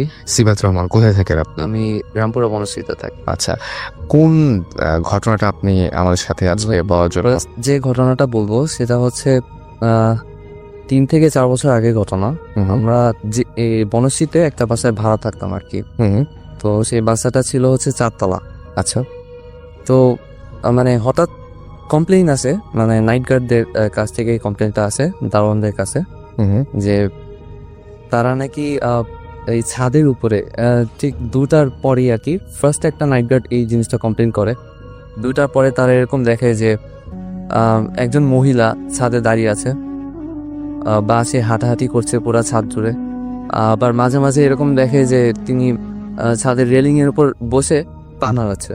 আচ্ছা, তো এই জিনিসটা প্রথমে একজন নাইট গার্ড দেখে, তো ওই ব্যাপারটা দেখে উনি সাথে সাথে দারোয়ানকে জানান বাট দারোয়ানকে জানানোর পর দারোয়ান ব্যাপারটা খুব একটা কানে তুলেননি। তো উনি তখন রেগে যান যে এটা কি হচ্ছে, মানে আমি দেখতেছি, বাট দারোয়ানকে সঙ্গে সঙ্গে ডেকে নিয়ে আসেন, আপনিও আসেন আমার সাথে দেখেন। বাট দারোয়ান যখনই আসে তখন দেখি যে ওই জিনিসটা নাই ছাদে। তো পরবর্তীতে 2 থেকে 3 দিন পরে ওই নাইট গার্ড প্ল্যান করে আসেন যে মানে উনি যখন এই জিনিসটা দেখবেন সঙ্গে সঙ্গে আরো যত নাইট গার্ড আছে পুরো বনশ্রী মন্ত্রে সবাইকে একসাথে ডেকে নিয়ে আসবেন সামহাউ। তো উনি এই প্ল্যানটা করার জন্য তো উনি সাথে হয়তো কোনো ব্যবস্থা রেখেছিলেন মোবাইল চোবে। তো উনি এই জিনিসটা দেখেছিলেন রাত্রেবেলা 2টা পর, আবার সে একই অবস্থায় দেখেছিলেন যে ওই মহিলাটা রাস্তা ছাদে দিয়ে হাঁটছে। তো উনি তখন সঙ্গে সঙ্গে সব নাইট গার্ডকে ডেকে নিয়ে আসেন এবং তারা সবাই লুকায় ছিল আর কি, মানে যাতে ওই জিনিসটা ওদের দেখতে না পারে। আচ্ছা, পরে আমাদের বাসার ঠিক পিছন দিয়ে ওনারা এসে দারোয়ানকে বিষয়টা জানান। পরে দারোয়ানও বাসার পিছনে দাঁড়িয়ে বিষয়টা দেখেন যে একটা মহিলা আসলেই হাঁটছে। আর মহিলাটার মানে ড্রেস আপটা একটু ডিফারেন্ট, মানে ওনার চুল ছিল খোলা, প্লাস উনি মানে একটু লম্বা টাইপের। তারপর ওনার শাড়িগুলো কেমন জানি মনে হচ্ছে যে একেবারে ছেড়ে ছেড়ে হাঁটছে, লাল শাড়ি পরা। তো মানে এক কথায় উইয়ার্ড, জিনিসটা দেখলে যে কেউ ভয় পাবে। তো সঙ্গে সঙ্গে করে কি ওনারা সবাই মিলে ছাদে চলে যায় জিনিসটা দেখতে, আসলে কি জিনিসটা কি। তো ছাদে গিয়ে মানে নর্মালি যা হয় সবাই এই জিনিসটা কিছু দেখতে পায়নি। তো এই বিষয়টা পরবর্তীতে আমাদের জানানো হয়, মানে পরের দিনে আর কি দারোয়ান আমাদের সব 4 তলায় যারা আমরা ছিলাম পুরা বাসায় সবাইকে জানায়। তো জানানোর পর সবাই ব্যাপারটা মানে খুব একটা কেউ সিরিয়াসলি নেয় না। তো আমাদের মধ্যে কয়েকজন আঙ্কেল ছিলেন, তো তারা বলেন যে আচ্ছা ঠিক আছে আমরা হুজুর নিয়ে আসবো, দেখি ব্যবস্থাটা কি করা যায়। তো এরপর একজন হুজুর নিয়ে আসা হয়। তো উনি এরকম পুরো বাসাটা চেক করেন, ছাদও গিয়ে দেখেন, দেখে টেকে চলে যান। মানে কোনো লাস্ট ফাইনালি উনি কোনো অ্যান্সার সলিউশন দিতে পারেন না। কোনো সলিউশন দেয়নি, চলে যান। পরবর্তীতে ওনার সাথে যোগাযোগ করা হয় যে কি ব্যাপার, আপনি তো কিছুই বললেন না, আপনি বললেন যে পরবর্তীতে এসে জানিয়ে যাবো কি করছি আমি। তো উনি তখন বললেন যে আসলে আমি এটার বিরুদ্ধে কোনো ব্যবস্থা নিতে পারছি না।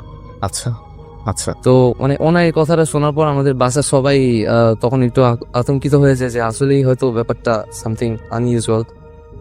তো এই বিষয়টা হওয়ার পর মানে ছাদে এরপর আবার আর একটু ভিন্ন টাইপের ঘটনা ঘটতে থাকে।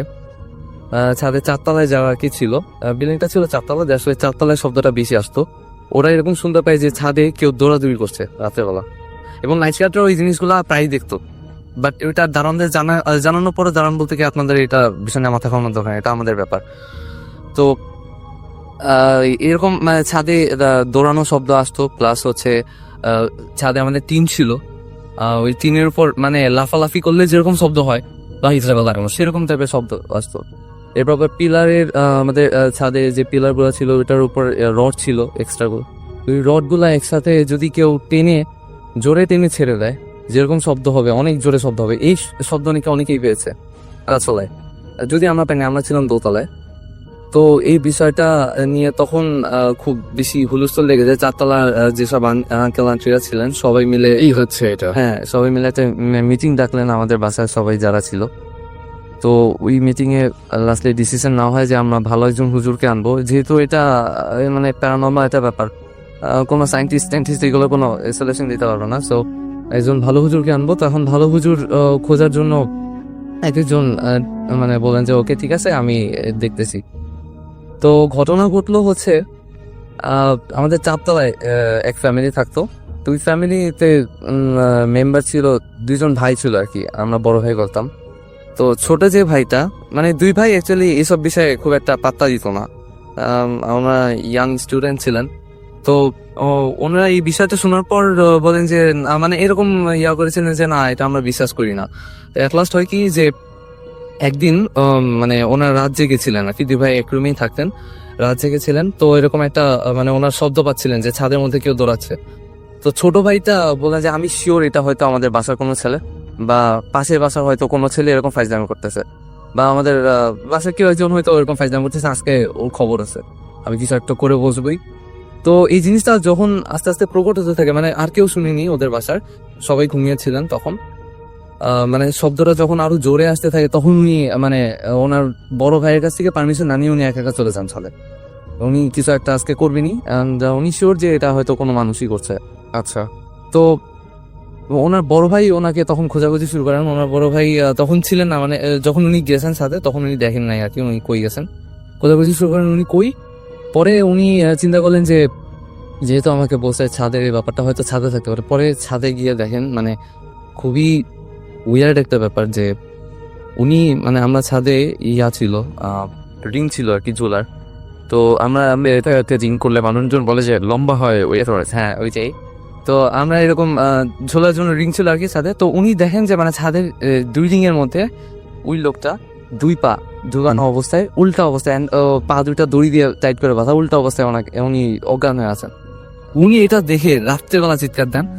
ওনার চিৎকার শুনে ওনার বাসা থেকে সবাই চলে আসেন, ইভেন আমাদের ফ্যামিলি থেকেও মানে সবাই হুলস্থুল অবস্থা। পরে ওনাকে নিয়ে ছোট ভাইকে আর কি বাসায় নিয়ে আনা হয়।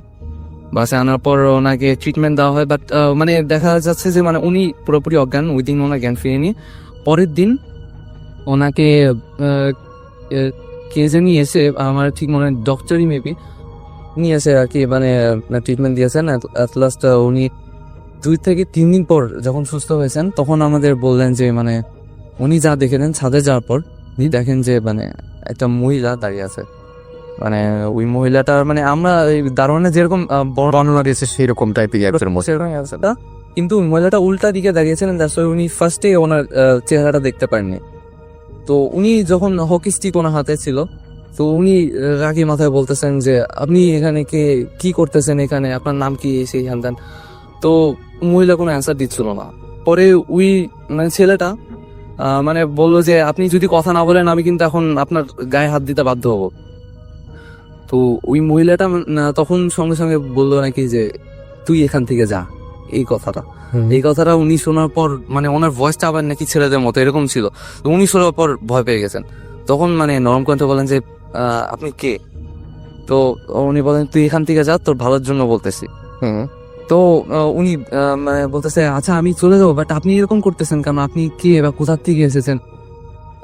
তখন ওই মহিলা আর কি মানে ওনার দিকে মুখ ফেরায় উনি যেটা আমাদের বললেন, এই ছোট ভাই উনি বললেন যে ওই মহিলাটার চেহারা মানে কুষ্ঠরোগীর যেমন অবস্থা থাকে, অনেক গুটি অবস্থা থাকে মুখে, কাটা এরকম মানে ওরা সেরকম অবস্থা, চোখটা পুরোপুরি লাল এরকম। উনি এই জিনিসটা দেখেছেন, ওইটা দেখার পর উনি এখানে পুরোপুরি অজ্ঞান। পরে আমি জানি না যে আপনি জানেন কিনা যে পজেস যারা হয় তাদেরও এরকম মানে চেহারাটা এরকম হয়ে যায়, মানে সাদা টাইপের, একটু মানে জায়গায় এরকম আঁচড়ের দাগ, কাটা মানে এরকম ধরনের। আমি শিওর না, আমি জানতাম না। তো যাই হোক, তো উনি আমাদের এটা বলেন। এখন উনি ওটা দেখার পরেই ওইখানে পুরোপুরি সেন্সলেস হয়ে যান। এরপর ওনার কি হয়েছে বা উনি কিভাবে এখানে ঝুলানো অবস্থায় ছিলেন ওটা উনি জানেন না। এই শুধুমাত্র তার এইটুকু মনে আছে যে শেষ মুহূর্তে মহিলার সাথে তাই এই কনভারসেশনটা হয়েছিল লাস্টে। Very interesting. এবং আমার মনে হয় যে অনেকের কাছেই এই ঘটনাটা বেশ উদ্ভট লাগবে। এবং সত্যি আপনারা যারা ছাদে দুপদাপ শব্দ পান তারা নিশ্চয়ই এতটা সাহস করবেন না, অন্তত আমি এই কাজটা করবো না। একটা কথা আমি অ্যাড করতে চাই, ওই ঘটনার পর থেকে আমাদের বাসায় ডিসিশন নেওয়া হয় যে কেউ সন্ধ্যার পর থেকে ফজরের কিছুক্ষণ পরে রাত পর্যন্ত তোমরা কেউ ছাদে যাবো না, দরকার নেই ছাদে যাওয়ার। মানে আপনারা এখনো সেই ভয়টা নিয়ে রেগুলার দিনগুলো হচ্ছেন যে অন্য বাসায় থাকি আমরা, কি অদ্ভুত না, মানে যেতে পারি না। সেটাই মানে মনে হয় না যে ওই বাড়িতে যারা আছেন তারা বুঝতে পারছেন যে ছাদে কেউ একজন হাঁটছেন এবং ছাদে যাওয়া আমাদের নিষেধ। মানে এটা আমার বাড়ি হলেও রাতের বেলায় ছাদে যেতে পারবো না, 11টার পর থেকে আমার ছাদে যাওয়া হারাম। সো আমি মনে হয় না যে আমি নিজেও এতটা সাহসী হতাম যে এরকম ছাদের উপরে এরকম কেউ একজন হাঁটছেন, হ্যাঁ, যে পজেসড একটা মহিলার মতো মুখ যার, এবং তিনি ছাদে আছেন জেনেও আমি এতখানি সাহসিকতা দেখাবো না যে আমি উঠে গিয়ে তার সঙ্গে দেখা করে বলবো যে হ্যালো, ভালো আছে যে না। ভালো হুজুরের যে কথাটা বলা হয়েছিল মানে বড় একজন হুজুর আনা হবে, তো ওই লাস্টে ওই হুজুর আনা হয়েছিল। অ্যান্ড ওই হুজুর বলেছিল যে এই জিনিসটা মানে আপনাদের কোনো ক্ষতি করছে না, কিন্তু আপনারা যখন ওকে ডিস্টার্ব করছেন তখন আপনারা ক্ষতি করছে। এখন আপনারা যদি ওর বিরুদ্ধে কোনো অ্যাটেম্প নিতে চান, অ্যাট লাস্ট এমন হতে পারে যে ও হয়তো ওই বাসায় আসতে পারবে না, বাসা হয়তো বন্ধ, যেটা বলে আর কি, মানে বন্ধ করে দেওয়া, বাঁধিয়ে এটা করা যেতে পারে। কিন্তু আপনাদের কারোর বিরুদ্ধে হয়তো কোনো প্রতিশোধ নিতে পারে, সেটা আপনারা যখন বাইরে থাকেন। সো আপনাদের এখন আসলে কি এটা করতে পারেন যে আপনারা বাসায় থাকেন, আর রাত্রেবেলা সাজানোর দরকার নেই। আমার বিশ্বাস এই জিনিসটা মানে পরবর্তীতে আপনারা যদি ডিস্টার্ব না করেন আপনাদের এখানে আর থাকবে না। অ্যান্ড এইটা এমনই হয়েছিল আরো 2 থেকে 3 মাস পরেও এরকম শব্দ শোনা গিয়েছিল, বাট 2 থেকে 3 মাস পর ওই জিনিসটা আসলেই ছিল না। বাট তারপর আমরা ছাদে যাইনি ভয়ে। না, ছাদে যাওয়াটা আমি সাজেস্ট করবো না যান, কারণ ব্যাপারটা হচ্ছে কি যে আপনি এখনো ফেস করেননি, কিন্তু হুট করে যদি ফেস করে ফেলেন তাহলে সেই অভিজ্ঞতাটা কোনো ভালো যাবে না। হ্যাঁ, অনেকেই বলছেন যে আসলে তারা ফেস করতে চান এরকম কিছু, কিন্তু সত্যিকার অর্থে যদি কোনোদিন ফেস করে ফেলেন তখন ব্যাপারটা ঠিক এত বেশি আনন্দের কিছু নাই এবং এত বেশি ভালো লাগার কিছু নাই। তখন আমাদের SMS করেছেন সাব্বির এবং তিনি লিখেছেন যে আমি আমাদের গ্রামে একটা বিড়ালের একটা বিলের ভেতর মিড নাইটে আগুনের 2-3টা বলের মতো কুণ্ডলি তিনি দেখতে পেয়েছিলেন। আচ্ছা, এই ঘটনাটা আমরা এর আগেও শুনেছি, নাটোরের কোনো একটা জায়গার ঘটনা, এরকম একটা ঘটনা। এবং আমি এটা আমাদের সাথে যিনি সাউন্ডে আছেন, আমাদের সাউন্ড ইঞ্জিনিয়ার মাসুম, সে নিজেও এরকম ধরনের অভিজ্ঞতার সম্মুখীন হয়েছে।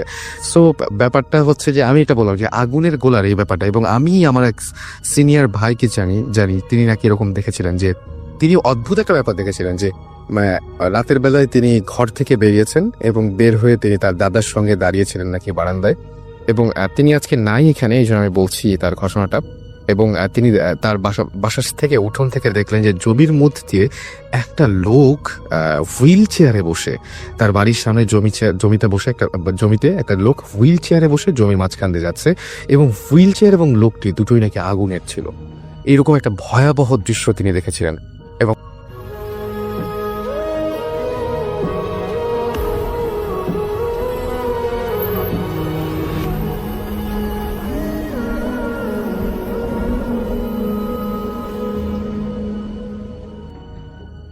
আমরা এর মাঝখানে ছোট্ট করে একটা আমাদের কানাডা থেকে আরো একজন ইমেল পাঠিয়েছেন, তার সেই ঘটনাটা শুনে আসবো। স্টেট রেডিওতে কোথাও যাবে না। যারা SMS করতেছেন তারা শাউট লিখে স্পেস দিয়ে, আপনার নাম লিখে স্পেস দিয়ে আপনার মেসেজ লিখে পাঠিয়ে দিন 9840 নাম্বার। যারা ইমেল করতে চান bhutfm@radiofurti.fm এ ইমেল করুন, অবশ্যই আপনার নাম, ঠিকানা এবং ফোন নাম্বার সহ। শুনে আসবো কানাডা থেকে পাঠানো একটা অডিও ফাইল। চলুন শুনে আসি। আমি কানাডাতে ইউনিভার্সিটির ভিতরে থাকি। তো যখন আমাদের সেমিস্টারটা শেষ হলো তখন সবাই তো বাসার দিকে চলে গেছে, অ্যান্ড আমি আর আমার কয়েকজন ফ্রেন্ড আমরা রয়ে গেছিলাম ক্যাম্পাসের ভিতরে। তো ওই সময়টা বেসিক্যালি যেটা সবাই চলে যায়, এই জন্য পুরো ক্যাম্পাস খালি হয়ে যায়। তখন যারা ছিল তাদের সাথে আমরা টাইম বেশি স্পেন্ড করতাম। তো যেটা হলো যে আমরা রাত্রেবেলা বের হয়েছিলাম একটু হাঁটাহাঁটি করতে, কারণ অনেক বোরিং লাগছিল, কিছু করার ছিল না। তো যখন বাইরে হলাম, আচ্ছা ভালো কথা, তো আমরা সবাই চাবি নিয়ে যাই, আমার জাস্ট একটা ফ্রেন্ডের কাছে চাবিটা রাখলাম, কারণ একবার যদি চাবি হারিয়ে যায় তাহলে $7 করে ওরা ফাইন করে। তো ওরা যেটা করলো যে আমরা হেঁটে হেঁটে আসলাম, আসার পর আমরা সবাই দরজার সামনে দাঁড়িয়ে আছি। তো আমাদের যে মেইন বিল্ডিং এর যে দরজাটা, ওই দরজাটা কার্ড ছাড়া কোনোভাবেই খোলে না, মানে কার্ডটা লাগাবা তারপরে দরজাটা খুলবে, আপনি কখনো এটাকে খোলা সম্ভব না। এবং এটা এত মজবুত, মানে ইটস লাইক দরজার সামনে একটা বড় করে গ্লাস দেওয়া অ্যান্ড সাইডে অনেক গ্লাস দেওয়া, কিন্তু মাঝখানে দরজাটা পুরাটুকি এত মজবুত, মানে এটাকে কোনোভাবেই নড়ানো সম্ভব না। মানে অনেক মজবুত ইয়ে দিয়ে বানানো হয়েছে যাতে কেউ ভেঙে না ঢুকতে পারে। ওই কার্ড সিস্টেমটা এই জন্যই রাখা হয়েছে যাতে কেউ লক দিয়ে যেন এমনি না খুলে ফেলতে পারে দরজাটা, জাস্ট যারা এখানে থাকে তারাই যেন শুধু এই দরজাটা খুলতে পারে। এটা হচ্ছে মেন দরজা, এবং এমন আমাদের রুলও আছে যে এই দরজা দিয়ে যাতে মানে আমরা যদি কাউকে ঢুকাই এবং সে যদি ভিতরে যে কোনো নিউসেন্স করে তাহলে সেটার জন্য যে ঢুকাবে সে লায়াবল থাকবে। ওই দরজাটা সামনে আমরা দাঁড়িয়ে আছি, যে কার্ড ছাড়া তো খোলা যাবে না, তো কার্ডটা দিতে। তো আমার ফ্রেন্ডটা মানে যতক্ষণে কার্ড বাইর করলো, হঠাৎ করে দরজাটা আপনি খুলে গেল এবং খুলে যেয়ে ধাবাস করে লাগিয়ে গেল। আমরা খালি ওখানে তাকায় থাকলাম, and we were like, what the hell just happened? How did that happen? তো এটা কেন হলো এখনো পর্যন্ত আমি কোনো অ্যান্সার পাই নাই। and it's not like আমি একা দেখেছি, আমরা ওখানে 3-4 জন ফ্রেন্ড ছিলাম এবং আমরা 3-4 জনই দেখেছি। তো এরকম হওয়ার পর এটা ফার্স্ট দিন এরকম হলো। তারপরে যেটা হলো আমার একটা ফ্রেন্ডের সাথে, ও বেসিক্যালি ক্যাম্পাসে জব করে, আমাদের স্টুডেন্টরা ক্যাম্পাসে নর্মালি জব করে। সো ও ক্যাম্পাসে জব করে, তো ওরকম রাত্রেবেলা সারা রাত জব করছে, মানে ওয়ার্ক করার পর সকালবেলা ঘুমাইতে লাইক রুমে গেছে। তো রুমে যাওয়ার পর, এটা 5টার দিকের ঘটনা, তো রুমে যাওয়ার পর শুয়ে আছে, হঠাৎ করে উপরের দিকে তাকায় দেখে একটা মাথা ঝুলে আছে। মানে মাথাও ঠিক মাথা না, it's like smoky at the head, মানে ধোয়ার মতন একটা মাথা, মানে পুরা যে নাক মুখ চোখ ফিগার আউট করা যায় তা না। তো ও মনে করতেছে যে ও তো অনেক টায়ার্ড, মনে হয় এই জন্য ওই সব জিনিস ভিজুয়ালাইজ করতেছে। তো ও যেটা করলো, চোখ বন্ধ করে ঘুমায় গেল। তো ওর যে পাশের রুমমেটটা আছে, লাইক আমরা একটা অ্যাপার্টমেন্টে 3 জন মানুষ করে থাকি। সো ওর যে পাশের রুমমেট ছিল, ওরা কিন্তু আলাদা আলাদা রুমে থাকে। সো ওর যে পাশের রুমমেট ছিল, সেও এরকম ঘুমাইছিল। তারপরে সেও এরকম একটা মাথা দেখলো, সে দেখেছে 5:30টার দিকে। দেখার পর ও দৌড়ায় ওর আরেকটা রুমমেট, লাইক 3 জন তো আরেকজনের কাছে গেল, যে বলল যে আমি এরকম একটা স্মোকি হেড দেখলাম। তখন ওর পরের রুমমেটে শুনলো বললো, আচ্ছা হয়তো বা তুমি ভিজুয়ালাইজ করছো। তারপর যখন আমার ওই যে ফ্রেন্ডটা যেটা ফার্স্টে দেখলো, সে ঘুম থেকে উঠলো, উঠার পর সে বলতেছে যে আমার ওই আরেকটা ফ্রেন্ডের কাছে এসে যে আমি তো এটা দেখছি।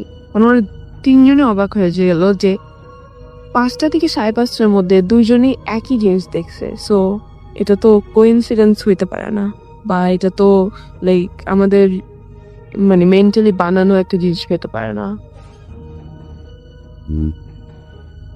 দ্যাটস রাইট, সবকিছু হয়তো কোইন্সিডেন্স নয়।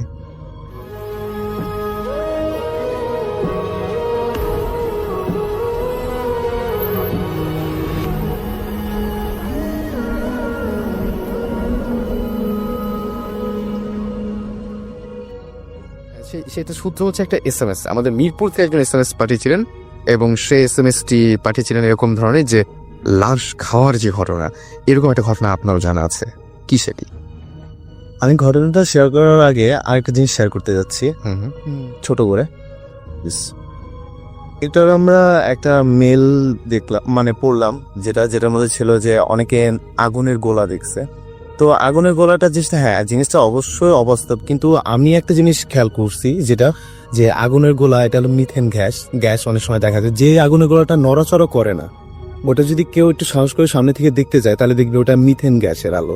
তো যেটা নড়াচড়া করতেছে ওটা অবশ্যই অবাস্তব একটা কিছু। ওকে, যেটা সরে যায় বা চলে যাচ্ছে, নড়তেছে এবং বিভিন্ন জায়গায় যাচ্ছে। যেমন আমি একটু আগে যেটা বলছিলাম যে হুইল চেয়ারের যে ঘটনাটা, এটা আমার কাছে খুবই উইয়ার্ড লেগেছে। যেটা কেমন ভাবে হতে পারে? একটা আগুনের তৈরি চেয়ার, একটা আগুনের মানুষ, সেটা কিভাবে যাবে? আমি যতটুকু শুনছি যে এই জিনিসটা হয় আসলে মানে জিন বলতে একটা কিছু আছে। যদি মুসলমান যারা শুনতেছে, মুসলমান তারা অবশ্যই বিশ্বাস করে জিনে। হ্যাঁ, মুসলমানরা নিশ্চয়ই অবশ্যই বিশ্বাস করতে হবে যদি সে মুসলমান হয়ে থাকে।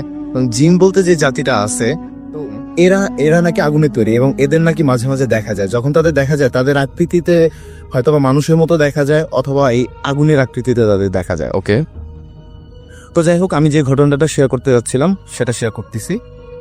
এই ঘটনাটা মানে আমার শোনা ঘটনা, আমার এক বড় ভাই আনিস দা, তার কাছ থেকে। তো তার সাথে আমাদের প্রত্যেকদিন সন্ধ্যায় আড্ডা দেওয়া হয়। আচ্ছা, আমরা কয়েকজন মিলে একসাথে আড্ডা দিই। তো আনিস দা একদিন বলতে বলতে হঠাৎ করে একটা ঘটনা বললো। ঘটনাটা ঘটছিল হলো জামালপুরে। আচ্ছা। তো জামালপুরে একজন রিক্সা পুলার ছিল, মানে রিক্সা চালক ছিল।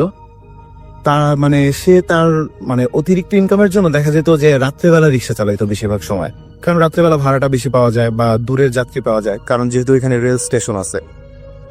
তো একদিন সে রেল স্টেশনে দাঁড়ায় আছে, আর কোনো রিক্সাওয়ালা তেমন একটা নাই। অনেক রাত, একটা লাস্ট ট্রেন যেটা আসবে ওটা 2 ঘন্টার মতো লেট করে ফেলছে। তো হঠাৎ করে গাড়িটা আসলো। গাড়িটা আসার পরে গাড়ি থেকে একজন মাত্র প্যাসেঞ্জার নামলো। সে খুবই ভদ্র বেশি মানুষ। আমরা সাধারণত ভূত দেখি যারা দেখছি বা শুনি যে একজন নামলো, সাদা কাপড় পরা অথবা সাদা পাঞ্জাবি, মাথায় পাগড়ি।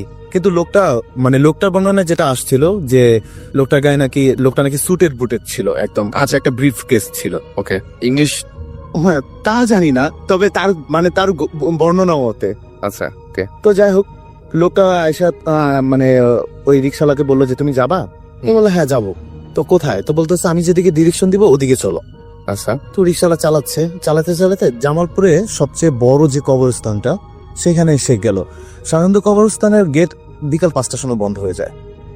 তো গেটে এখনো হয়তোবা যারা জামালপুরে আছে তারা যদিও শুনে, তারা হয়তোবা জানে যে জামালপুরে কবরস্থানে গেটে বিশাল বড় একটা তালা থাকে। আচ্ছা, মানে তালাটা খুব লক্ষণীয়। ওকে। তো যাই হোক, সে যখন গেটের সামনে যা দাঁড়ালো নাকি তালাটা অটোমেটিক খুলে গেল। রিক্সাওয়ালা তখন দেখতেছে, রিক্সাওয়ালা দেখতেছে, তো খুলে গেল, লোকটা মানে ভিতরে চলে গেল। ভিতরে চলে যাওয়ার পরে অনেকক্ষণ পরে সে হাতে করে একটা কিছু নিয়ে আসতেছে, কাপড়ে ঢাকা, মানে একটা ছোটখাটো লাশ এই টাইপের একটা কিছু নিয়ে আসতেছে। তো সে রিক্সায় বসলো এবং রিক্সাওয়ালাকে বললো, আমাকে যেখান থেকে নিয়ে আসছো আবার ওইখানে চলো। আচ্ছা, তো রিক্সাওয়ালা তাকে নিয়ে রিক্সা মানে প্যাডেল করতেছে খুব ভয় ভয়, এবং পিছনে সে শব্দ শুনতেছে যে হাড় চাবায় খাইলে যে এরকম শব্দটা হয় এরকম একটা কিছু শব্দ শুনতেছে, এবং কিছু ছুঁড়ে ফেলে দিচ্ছে এরকম শব্দ শুনতেছে। তো সে খুব ভয় পেয়ে গেল, যেহেতু রাত্রে রিক্সা চালায় তার মনের মধ্যে একটু সাহস আছে। তো সে মানে ভয়ে হোক বা যেভাবে হোক সে আবার স্টেশনে পৌঁছাইতে পারছিল। তো পৌঁছানোর পরে লোকে বললো যে এতক্ষণ যা দেখলা বা যা শুনলা এটা কাউকে কখনো বলবা না। আচ্ছা, আর তোমাকে কত ভাড়া দিব? তো বলতেছে সে কিছু বলেনি। তো তার হাতে একটা তামার পয়সা দেওয়া হয় নাকি। তো দেওয়ার পরে ওই ট্রেনটা তখন ওইখানে স্টিল না দাঁড়ানো ট্রেন, আশেপাশে মানে এমনকি যে স্টেশন মাস্টার সেও ওইখানে নাই, সবে চলে গেছে এক কথায়। তো পরে জানা গেছে যে আসলে নাকি সেদিন ট্রেন বন্ধ ছিল, ট্রেন ধর্মঘট ছিল। তার মানে ওই লোকটার ওইভাবে আসার কোনো কারণই নেই, ট্রেনই আসার কোনো কারণ নেই, সুতরাং সে কোত্থেকে আসলো। তো পরে জানা যায় যে রিক্সাওয়ালা তা সকাল মানে সেখানে মানে অজ্ঞান হয়ে পড়ে যায়। সকালবেলা তার যে আশেপাশে যে রিক্সাওয়ালাগুলো ছিল আশা তার দেখে যে সেভাবে অজ্ঞান হয়ে পড়ে আছে, সারা রাত বৃষ্টি হয়েছে, বৃষ্টিতে ভেজা। তো ওরে বাড়িতে পাঠিয়ে দিছে তারা, গায়ে জ্বর আছে হালকা। তো সে গোসল টোসল খাওয়া দাওয়া করে তার ওয়াইফের সাথে ঘটনাটা শেয়ার করে। আচ্ছা, শেয়ার করার পরে তো আশেপাশে মানে যারা গরিব মানুষ তাদের বাড়িগুলো হয় খুব জিনজি একদম কাছাকাছি। তো আশেপাশে আরো মানুষ ছিল, তারাও শুনছে কথাগুলো, তার কথাগুলো শুনে আগ্রহ হয়ে সামনে আগে গেছে।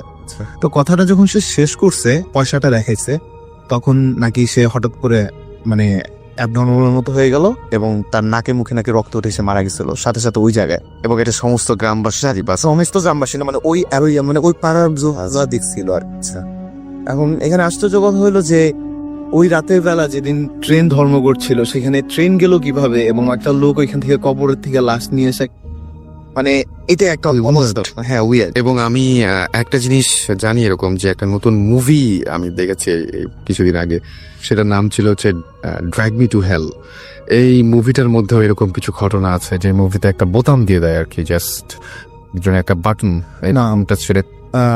আমি যেটা শুনছি ওটা ছিল নাকি একটা তামার পুরনো পয়সা। হ্যাঁ, বুঝতে পেরেছি, মানে সেরকম একটা জিনিস দেওয়ার পর থেকে সমস্যাটা সৃষ্টি হয়, এবং সমস্যাটা এরকম জায়গায় হয় যে ওটা পরে একটা সলিউশন পাওয়া যায় যদি কাউকে ওই বোতামটা আবার ঠিক ওইভাবে দিয়ে দেওয়া যায় বা গিফট করে দেওয়া যায়, তাহলে সে সেখান থেকে পরিত্রাণ পাবে। কিন্তু সেইটা আর হয়ে ওঠে নাই।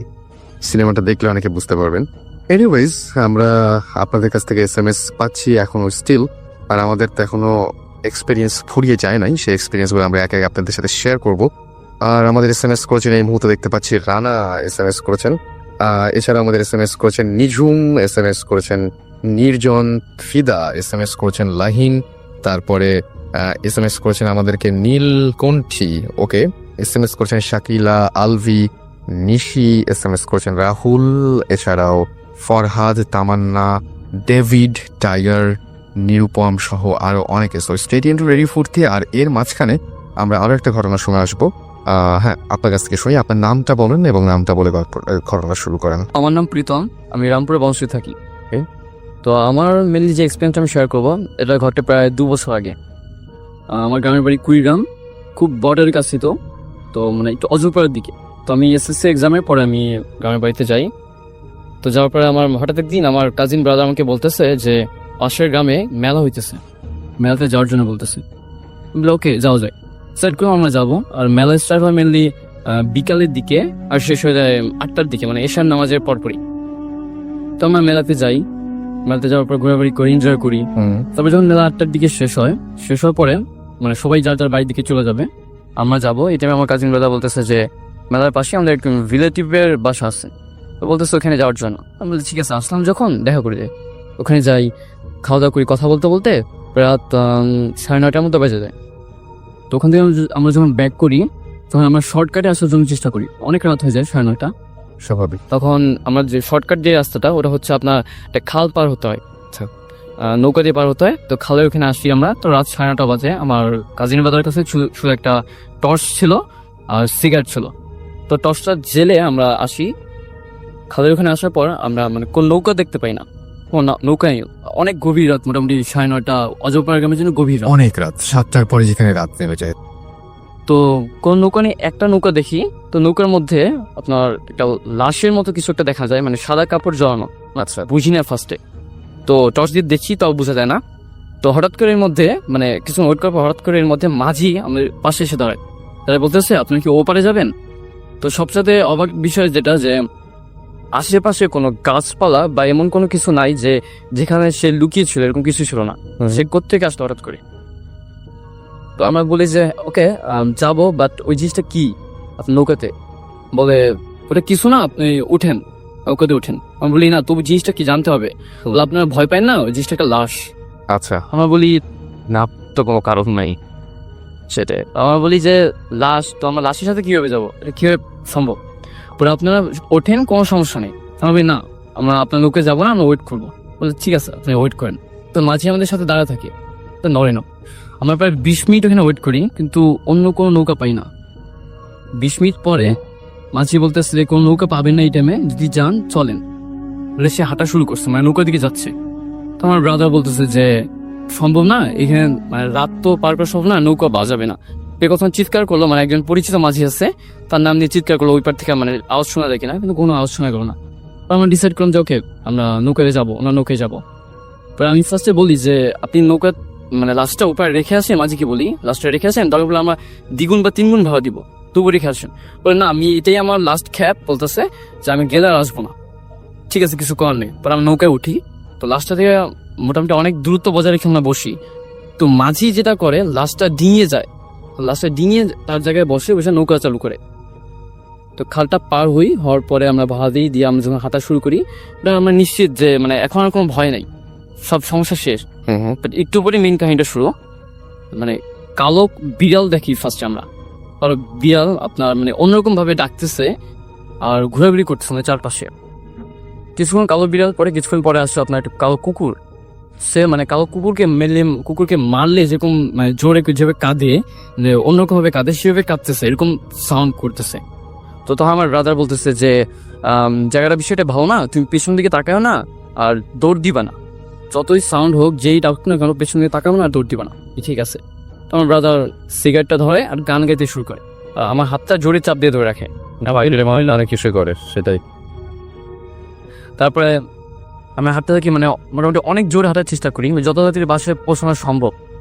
তো এর মধ্যে পেছন দিকে অনেক ধরনের সাউন্ড আসে, অনেক ডাক আসে, বাট আমি পেছনে তাকাই না ভয়। যখন মোটামুটি বাড়ির সামনে পৌঁছাই, মানে বাড়ির সামনে আমাদের একটা কবরস্থান আছে, তো কবরস্থানে ওখানে যাওয়ার পর মানে কবরস্থানে এখানে দাঁড়াই, কবরস্থানের ওয়ালে ধরে দাঁড়াই। ওয়াল বলতে কি মানে বেড়া দিয়া দেওয়া, তো বেড়া ধরে আমরা দাঁড়াই কবরস্থানে। দাঁড়ানোর পর তখন আমরা যখন পেছন দিকে তাকাই দেখার জন্য জিনিসটা কি আসলে, তখন দেখি যে মানে প্রায় বলতে গেলে বেশ কিছু দূরে জিনিসটা দাঁড়াচ্ছে। তো নিচের অংশটা প্রায় আপনার ঘোড়ার পা যেরকম, ঘোড়া বা গরুর পা যেরকম ওইরকম, আর উপর দিকটা মাথাটা শুকুরের মতো কিছুটা। এরকম জিনিস আপনাদের দুজন একই জিনিস একসঙ্গে দেখি।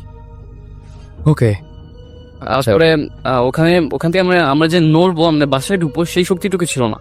তো আমার কাছে সেলফোন ছিল, আমি কল করি আমার চাচার কাছে বাসে, এবং তারপর থেকে তিনি এসে আপনাদের ভাড়া করে নিয়ে যায়। পরে জানতে পারি যে এই জিনিসটা নাকি আরো অনেকে দেখছে ওই এলাকা, ওই জায়গাটাতে পার হওয়ার পর থেকে। আচ্ছা, আর বলছি খালে যে নৌকা বা লাশ, এই জিনিসগুলো কি অনেকে দেখেছেন? না, ওই জিনিসটা কেউ দেখেনি, বাট ওইটা কি রিয়েল ছিল বলে আপনার মনে হয়? আসলে আমি যদি একা দেখতাম তাহলে বলবো যে হ্যালোসিনেশন হতে পারে, বাট আমার চাচাতো ভাই দেখছে, তো সেই ক্ষেত্রে কি হতে পারে? সেক্ষেত্রে কি হতে পারে, এই কোশ্চেনটা আমি আসলে যারা শুনছেন তাদের কাছে করতে চাই, আমি উত্তর দিতে চাই না। আর যারা এখনো এক্সপিরিয়েন্স শেয়ার করছে তাদেরকে বলবো যে শাউট লিখে স্পেস দিয়ে, আপনার নাম লিখে স্পেস দিয়ে, আপনার মেসেজ লিখে পাঠিয়ে দিন 9840।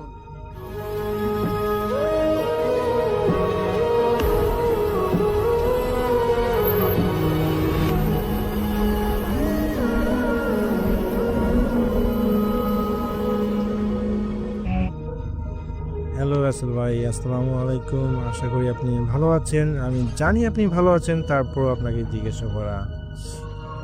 আমি অনেকদিন থেকে ভাবতেছি আপনাকে একটি গল্প পাঠাবো, কিন্তু দুঃখজনকভাবে আসলে পাঠাতে পারি নাই।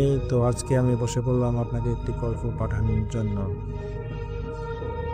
গল্পটি অনেক পুরনো এবং মোটামুটি একটু লম্বা হবে, তো আমি শুরু করতেছি। গল্পটি আমি শুনেছি আমার আম্মুর কাছ থেকে, আমার আম্মু আবার শুনেছে তার হলো বাবার কাছ থেকে, আর গল্পটি আমার নানুর দাদার। ঠিক আছে, তো এখানে বেশি চরিত্র নেই, কিন্তু এই জন্য আমি নামগুলো বলবো না। তো আমি শুরু করতেছি। সময়টা ছিল 1971-এর আগে, যে সময় বাংলাদেশ পূর্ব পাকিস্তান ছিল সে সময়কার।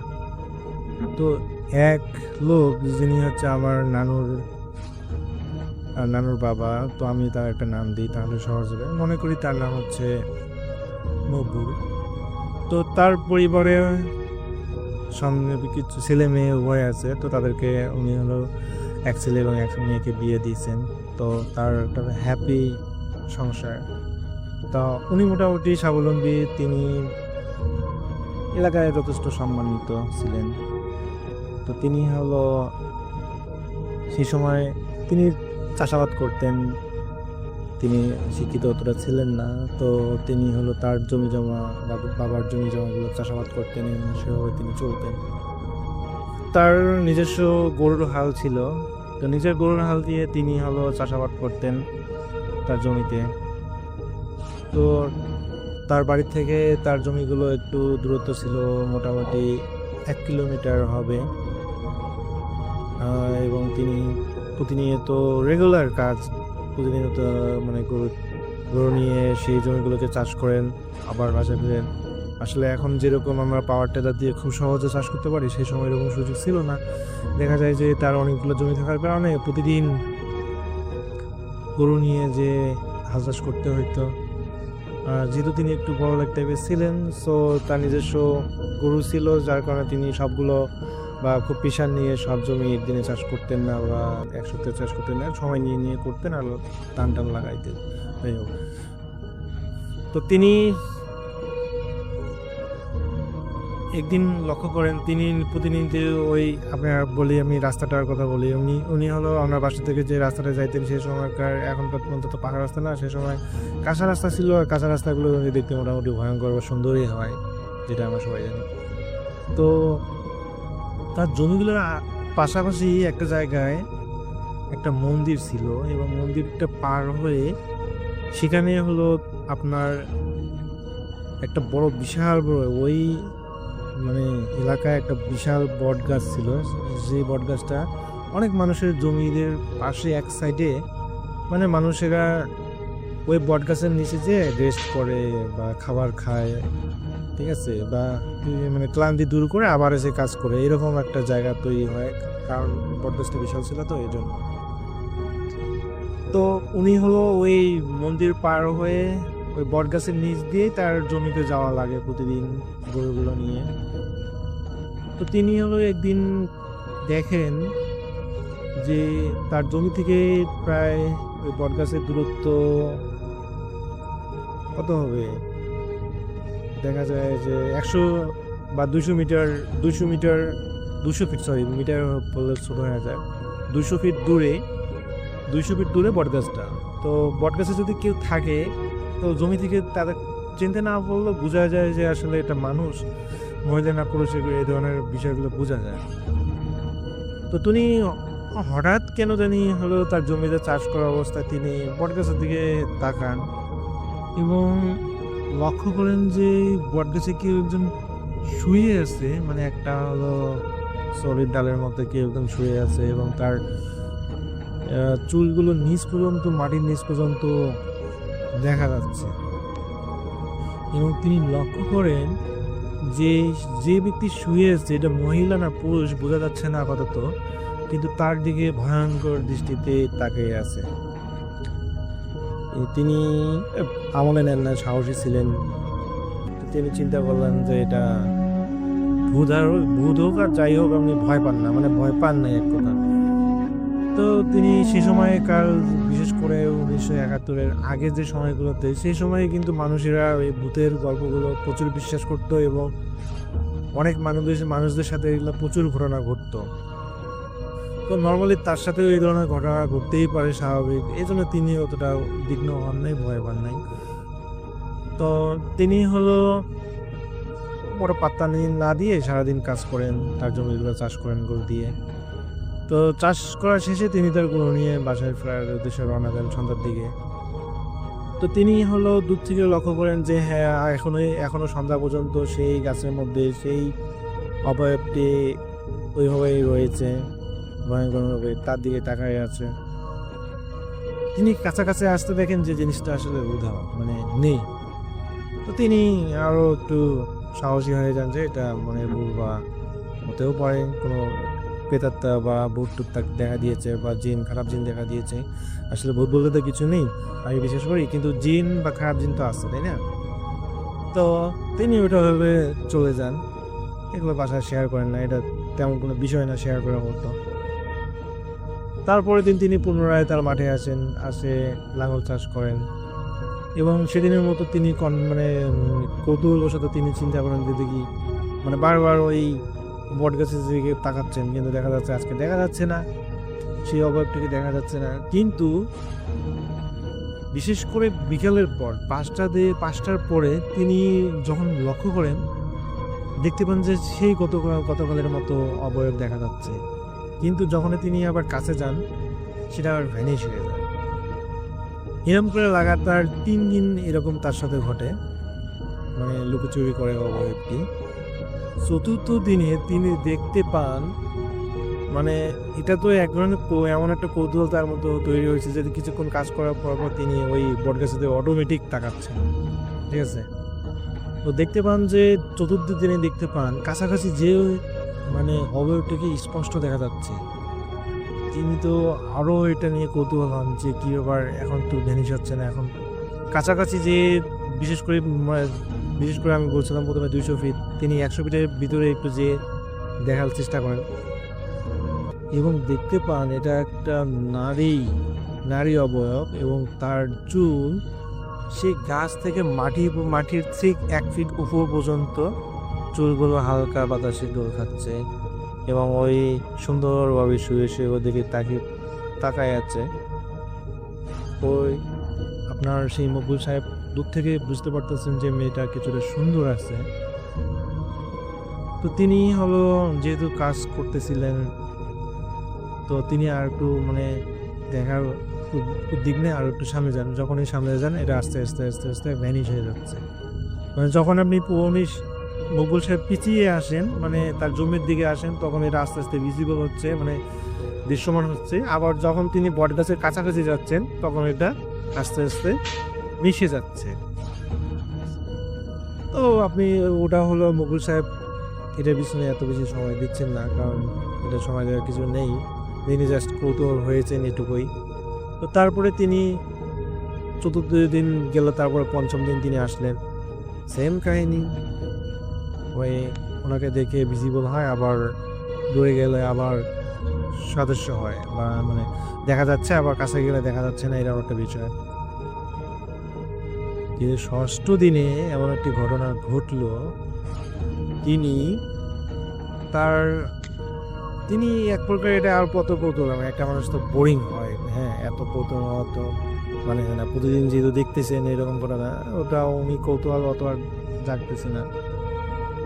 কিন্তু 6ষ্ঠ দিনে তিনি দেখতেছেন তার গরুগুলোকে নিয়ে কাজ করার শেষে তিনি যখন সেই বটগাছের পাশ দিয়ে যাচ্ছেন, সেই বটগাছের পাশ দিয়ে যাওয়া সত্ত্বেও সেই অবয়বটি স্পষ্ট সেই গাছের মধ্যে ছিল। এমনকি তিনি সেই বটগাছের কাছাকাছি যেয়েই তার চুলগুলোকে এবং সেই সুন্দর মেয়েটিকে দেখতে পাচ্ছেন। আমি আসলে গল্পটা বলতে গিয়ে নিজেই শিহরিত হচ্ছি, আমি জানি না আপনাদের কি অবস্থা। তিনি তো অবাক, মকবুল সাহেব এতটাই অবাক হয়েছে যে তিনি এত কাছে যাওয়ার পরও সেই অবয়বটি ভয় পাচ্ছে না, বা এটা ভ্যানিশ হচ্ছে না বা মিশে যাচ্ছে না। স্পষ্ট একটা মেয়ের চুলগুলো যেমন করে একটা গাছ থেকে, মানে মেয়েটা গাছে শুয়ে আছে, একটা গাছের ডালে শুয়ে আছে, আর চুলগুলো সুন্দরভাবে মাটির 1 ফিট উপর পর্যন্ত দোল খাচ্ছে হালকা বাতাসে। মকবুল সাহেব দেখেন মেয়েটা এতটাই সুন্দরী, মানে অবাক করার বিষয়। যাই হোক, মকবুল সাহেবের কিন্তু বউ, যিনি নিজস্ব ঘরের স্ত্রী আছেন, তিনিও অনেক সুন্দরী। আর তিনি ভালোভাবেই এগুলো জানেন যে এগুলো আসলে পরি বা জিন জাতি, যার কারণে এগুলা রূপ ধারণ করতেই পারে, এটা আসলে জিনুইন নাও হতে পারে। তো তিনি হলো ওইভাবে চিন্তা করতে পারতেছেন না যে ওনার কেন দেখা দিচ্ছি, ওনার এই জিনটি কেন দেখা দিচ্ছি। তো উনি হলো কোনো কিছু না করে সেদিন বাসায় চলে যান এবং সপ্তম দিন পুনরায় তিনি আবার তার গরু নিয়ে ফিরে আসেন। সকালবেলা আসেন, কিন্তু দেখেন যে ওই বট গাছের মধ্যে কিছু নেই। ঠিক আবার ওই 5টা বা 5:30টার পর, বিশেষ করে সেই সময়টাতে 6টার সময় মাগরিবের আজান দিত। তো দেখা যায় যে মাগরিবের আজানের ঠিক আধা ঘন্টা আগ থেকে মাগরিবের আজান পর্যন্ত মানে এটা আর কি ওই গাছের মধ্যে থাকতো। তা তিনি মকবুল সাহেব দেখা যায় যে যেহেতু নামাজ পড়তেন, সেই সময় তিনি ইসলাম হিন্দু মানুষ ছিলেন, তো তিনি চেষ্টা করতেন যে নামাজের আগে গিয়ে ফ্রেশ গোসল দিয়ে তারপর নামাজে যাওয়ার। তো এই জন্য তিনি তার গরুগুলোকে আগে ভাগে কাজ শেষ করে বাসায় রওনা হন। তো তিনি সপ্তম দিনে তিনি দেখেন সপ্তম দিনে বিশেষ করে সকালের দিকে তিনি তার বন্ধুদের সাথে, কিছু কতিপয় বন্ধুদের সাথে এই বিষয়টা নিয়ে আলোচনা করতেছিলেন যে আমি কিছুদিন থেকে এরকম দেখতেছি, আসলে কি করা যায়। তো তারা হলো অনেকভাবে পরামর্শ দিয়েছে যে এটা তো তোর ক্ষতি করতে পারে। তার বন্ধুরা বলতেছে এটা তো তোর ক্ষতি করতে পারে, তুই এক কাজ করিস। মানে এক একটা বন্ধু এক এক রকম পরামর্শ দিচ্ছে। তার মধ্যে একটা বন্ধু ওনাকে একটা পরামর্শ দিচ্ছেন, সেটা এরকম যে তুই এক কাজ করিস, বাসায় ওই খেতে যাওয়ার আগে একটা কাছি নিয়ে যাস। বাসায় যে কাপড় কাটা কাছিগুলো আছে বা যেগুলো হলো মানে ধারালো কাছি, এই ধরনের একটা কাছি নিয়ে যাস। তো আমি শুনেছি যে এরকম ওই জিনদের বা ওই ভূতদের আর কি একটা যদি বা কয়েকটা চুল যদি কেটে নিয়ে রাখতে পারিস, তাহলে ওই ভয়ে ওরা তোর কাছে আর আসবে না, তোকে দেখাও দিবে না। তো মকবুল সাহেব সেদিন মনে করেন খাওয়া দাওয়ার পরে, রেস্ট নেওয়ার পরে তিনি তার গরু নিয়ে আবার চাষ করতে যান। আর কৌতূহল তো আছেই, একটু হলেও আছে যে কি মানে আজকেও দেখা দিবে কিনা। তো তিনি হলো গেলেন, যে সেদিন তিনি কুট্টু বা কাছাকাছি কিছু নেননি, মানে এমনিতেই জাস্ট তিনি চাষবাস করা আসার পথে সেম কাহিনী। সেদিন মেয়েটা থেকে তার কি এক চাহনি, কি এক মানে লুক, মানে যে হাসিগুলো দিলে মানুষের মনের অন্তরে একটা ঢেউ খেলে, সেরকম হাসি দিচ্ছে, যেটা মানে সাউন্ড নেই কিন্তু এত মিষ্টি হাসি দিচ্ছে। সেই মকবুল সাহেবকে দেখে তিনি অবাক হচ্ছেন যে আমাকে দেখে ভিজিবল হচ্ছে, মানে দেখা দিচ্ছে এবং আমাকে দেখে হাসতেছে এত সুন্দর একটা মেয়ে কেন। তিনি কাছে জিজ্ঞেস করার চেষ্টা করেন, আচ্ছা তুমি আমাকে দেখে হাসতেছো কেন? কিন্তু মেয়েটি কোনো উত্তর দেয় না, সেই শুধু হেসে মানে নিজে মিষ্টি হাসতেছে, যে শব্দ ছাড়া মিষ্টি হাসতেছে, কিন্তু কিছু বলতেছে না। মকবুল সাহেব সেই বটগাছে যেদিকে যাচ্ছেন সেদিকে আর কি সে তাকায় দেখতেছে। মানে এক প্রকার ভালোবাসার কারণ, মানে প্রপোজাল যেরকম মানুষের করলাম, মানে মানুষের প্রেমে পড়লে যেরকম হয় আর কি, একটা মেয়ে বা একটা ছেলে যেরকম করে লুক দেয়, তো সেই জিনটি ওইভাবে লুক দিচ্ছে। কিন্তু মকবুল সাহেব তো অলরেডি বিবাহিত, তার বাচ্চা কাচ্চা আছে, তার বাচ্চা কাচ্চা পর্যন্ত বিয়ে দিয়েছে। তো আসলে তিনি, আর তাছাড়া তিনি ইসলাম ভীরু, এটা আমি কোথায় বলেছি। তো এই ধরনের বিষয়গুলো তো উনি তো জড়াবেন না, এটা তো বোঝা যাচ্ছে। তো তিনি আসলে জিনিসটাতে মজা না পেয়ে আরো বিরক্ত হয়েছেন যে আমি তো এটা চাই না, তুমি আমার কেন দেখা দিচ্ছ। কিন্তু সেই চিন্তা কিছু বলতেছে না। তো তিনি বিরক্ত হয়ে সেদিন চলে যান। অষ্টম দিনে তিনি আবার নিজের মতো করে হাল চাষ করতে আসেন। ঠিক সেম কাহিনী, সেদিন দেখে তাকে হাসতেছে, এরকম ব্যাপার স্যাপার। তো তিনি সেদিন খুবই রাগান্বিত হন যে দেখো, তুমি যদি নেক্সট ডে আমার সাথে আমাকে আর দেখা দাও, আমি অনেকের দিকে লক্ষ্য করতেছি তুমি আমাকে দেখা দিচ্ছ, কত 1 সপ্তাহ হয়ে গেছে তুমি আমাকে দেখা দিচ্ছ, আমি চাই না তুমি আমাকে দেখা দাও, ঠিক আছে? আমার এটা পছন্দ না, আমি আমার ওয়াইফকে ভালোবাসি, আমি ইসলাম পালন করি, আমি নামাজ পড়ি, সো আমাকে ডিস্টার্ব করিও না। সেদিন সেই মকবুল সাহেব সেই জিনটাকে সুন্দরভাবে বুঝাইছেন, কিন্তু দুঃখজনকভাবে সেই জিনটি তার পরের দিনও দেখা দেয় সেমভাবে, সেম ওয়েতে। তিনি খুবই বিরক্ত হন। এখন চিন্তা করেন যে কি করা যায়, এটা তো এভাবে চলা যায় না, অবশ্যই এটা সমাপ্ত হওয়া দরকার।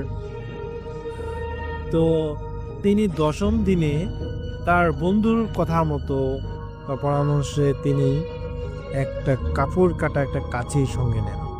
তিনি চিন্তা করেন আসার সময় এর চুল ও কেটে নিয়ে আসবে।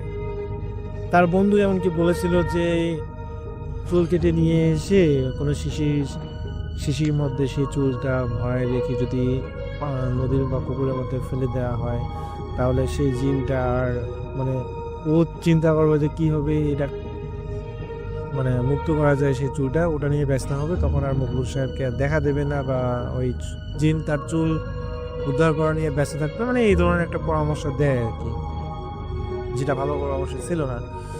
তো মকবুল সাহেব খুবই রাগান্বিত হয়ে 10ম দিনে তিনি একটা মানে গরুর হালদের সাথে তার সাথে একটা কাপড়ে পেঁচিয়ে একটা কাছি নিয়ে যান। নিয়ে যাওয়ার পর তিনি সারাদিন একটু কাজ করে, সারাদিন তো দেখা দেয় না, দেখা দেয় হচ্ছে আপনার বিকেল 5টার পরে। তো তিনি আবার সেই 5টায় 20 বা 30 সামথিং এইদিকে তিনি তার কাজ শেষ করে বাসা ফেরার উদ্দেশ্যে রওনা দেন। এবং সেম ওয়ে তাকে দেখে মেয়েটা মিষ্টি মিষ্টি হাসি দিচ্ছে, পাগল করা হাসি যেটাকে বলে।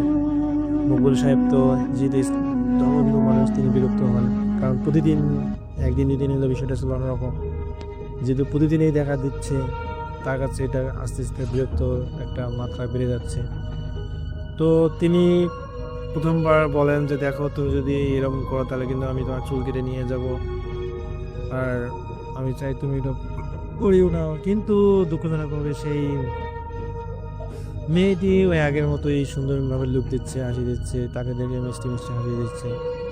এক প্রকার মকবুল সাহেব ক্ষিপ্ত হয়ে তিনি তার কমর থেকে সেই কাঁচিটি বাইর করেন এবং সেই জিনটি চুলের কাছে যান এবং চুল কাটার চেষ্টা করেন, অনেকগুলো চুল কাটার চেষ্টা করেন। কিন্তু দুঃখজনকভাবে তিনি দেখেন যে তার কাঁচি দিয়ে চুল কাটাই যাচ্ছে না।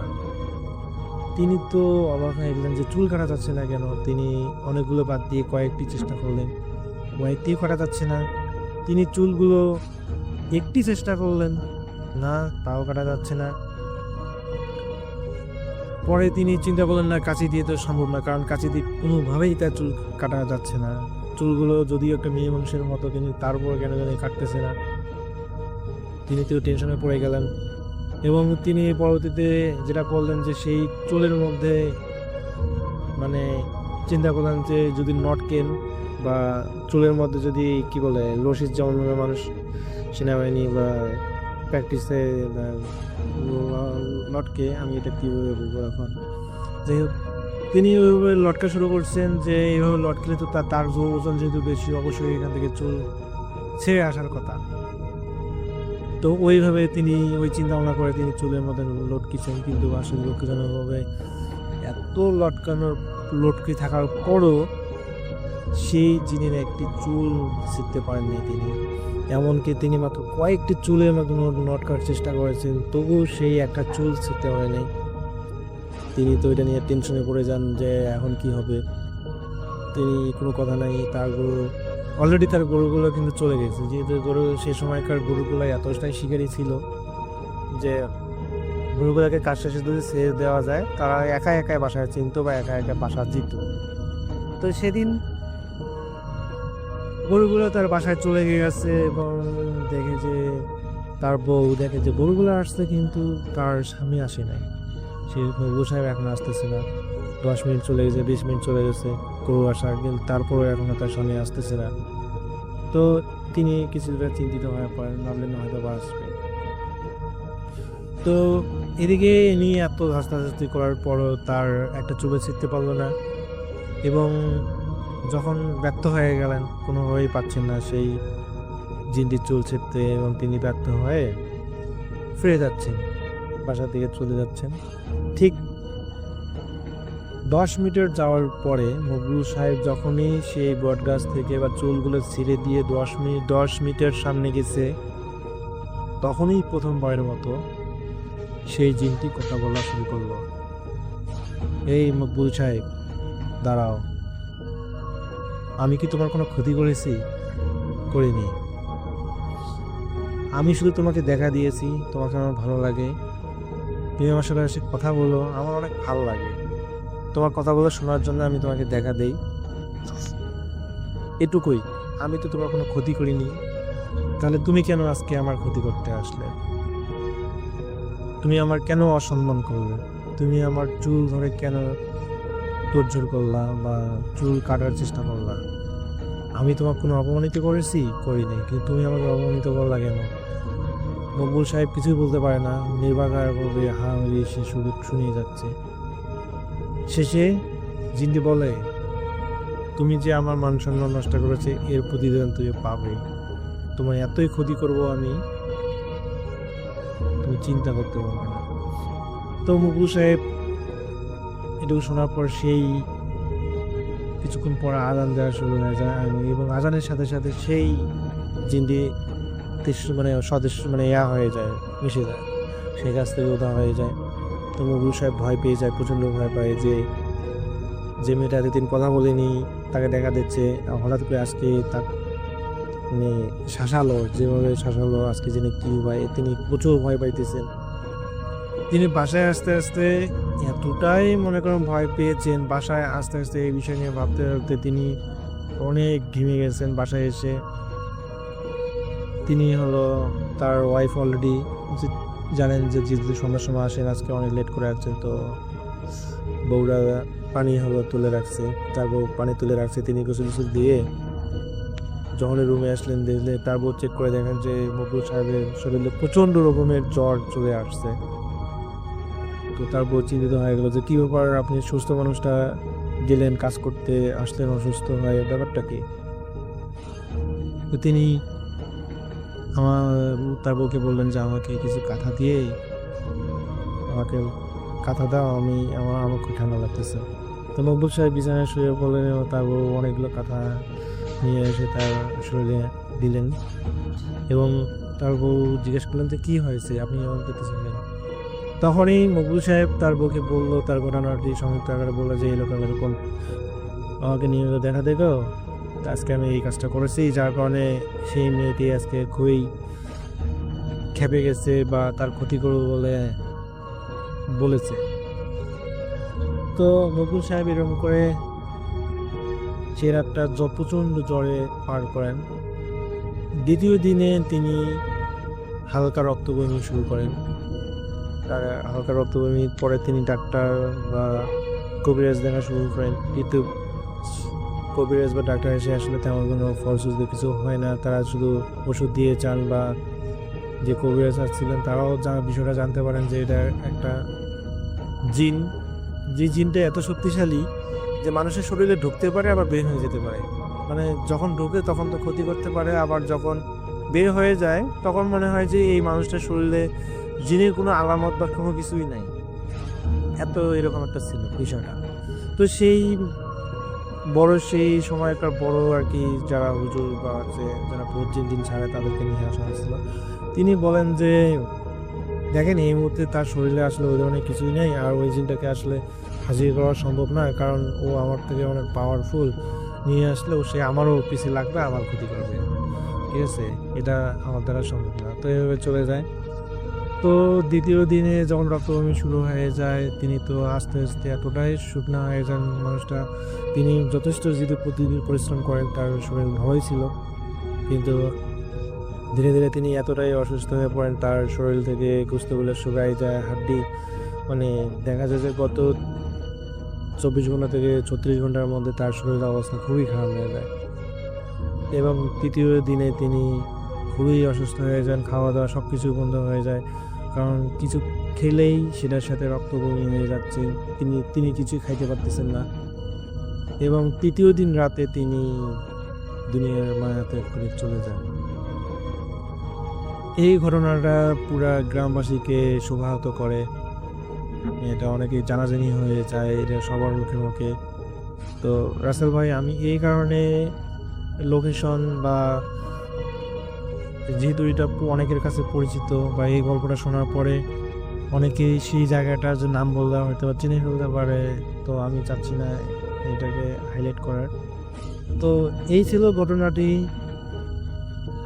আশা করি, আমি বিশ্বাস করি ঘটনাটি অনেকের কাছে ভালো লাগবে। তো রাসেল ভাই, আমি অনেকদিন চেষ্টা করেছি এই গল্পটি আপনাকে বলার, কিন্তু আসলে সময় স্বল্পতার কারণে বলতে পারি নাই। আর আমার বলার ধারণা আসলে সুন্দর না হতে পারে, এই জন্য আমি দুঃখিত। আশা করি আমাকে ক্ষমা সুন্দর দৃষ্টিতে দেখবেন। আর যদি এই গল্পটি ভালো লাগে, আমি নিয়মিত শেয়ার করার চেষ্টা করবো। আরও আমার কাছে কিছু ঘটনা আছে সেগুলো, কিন্তু আসলে আমি এতদিন সাহস হয়নি বলার মতো। আসলে আজকে আমি নিজে সাহস পেয়ে আসলে গল্পটি বলা। তো রাসেল ভাই ভালো থাকবেন। আসসালামু আলাইকুম।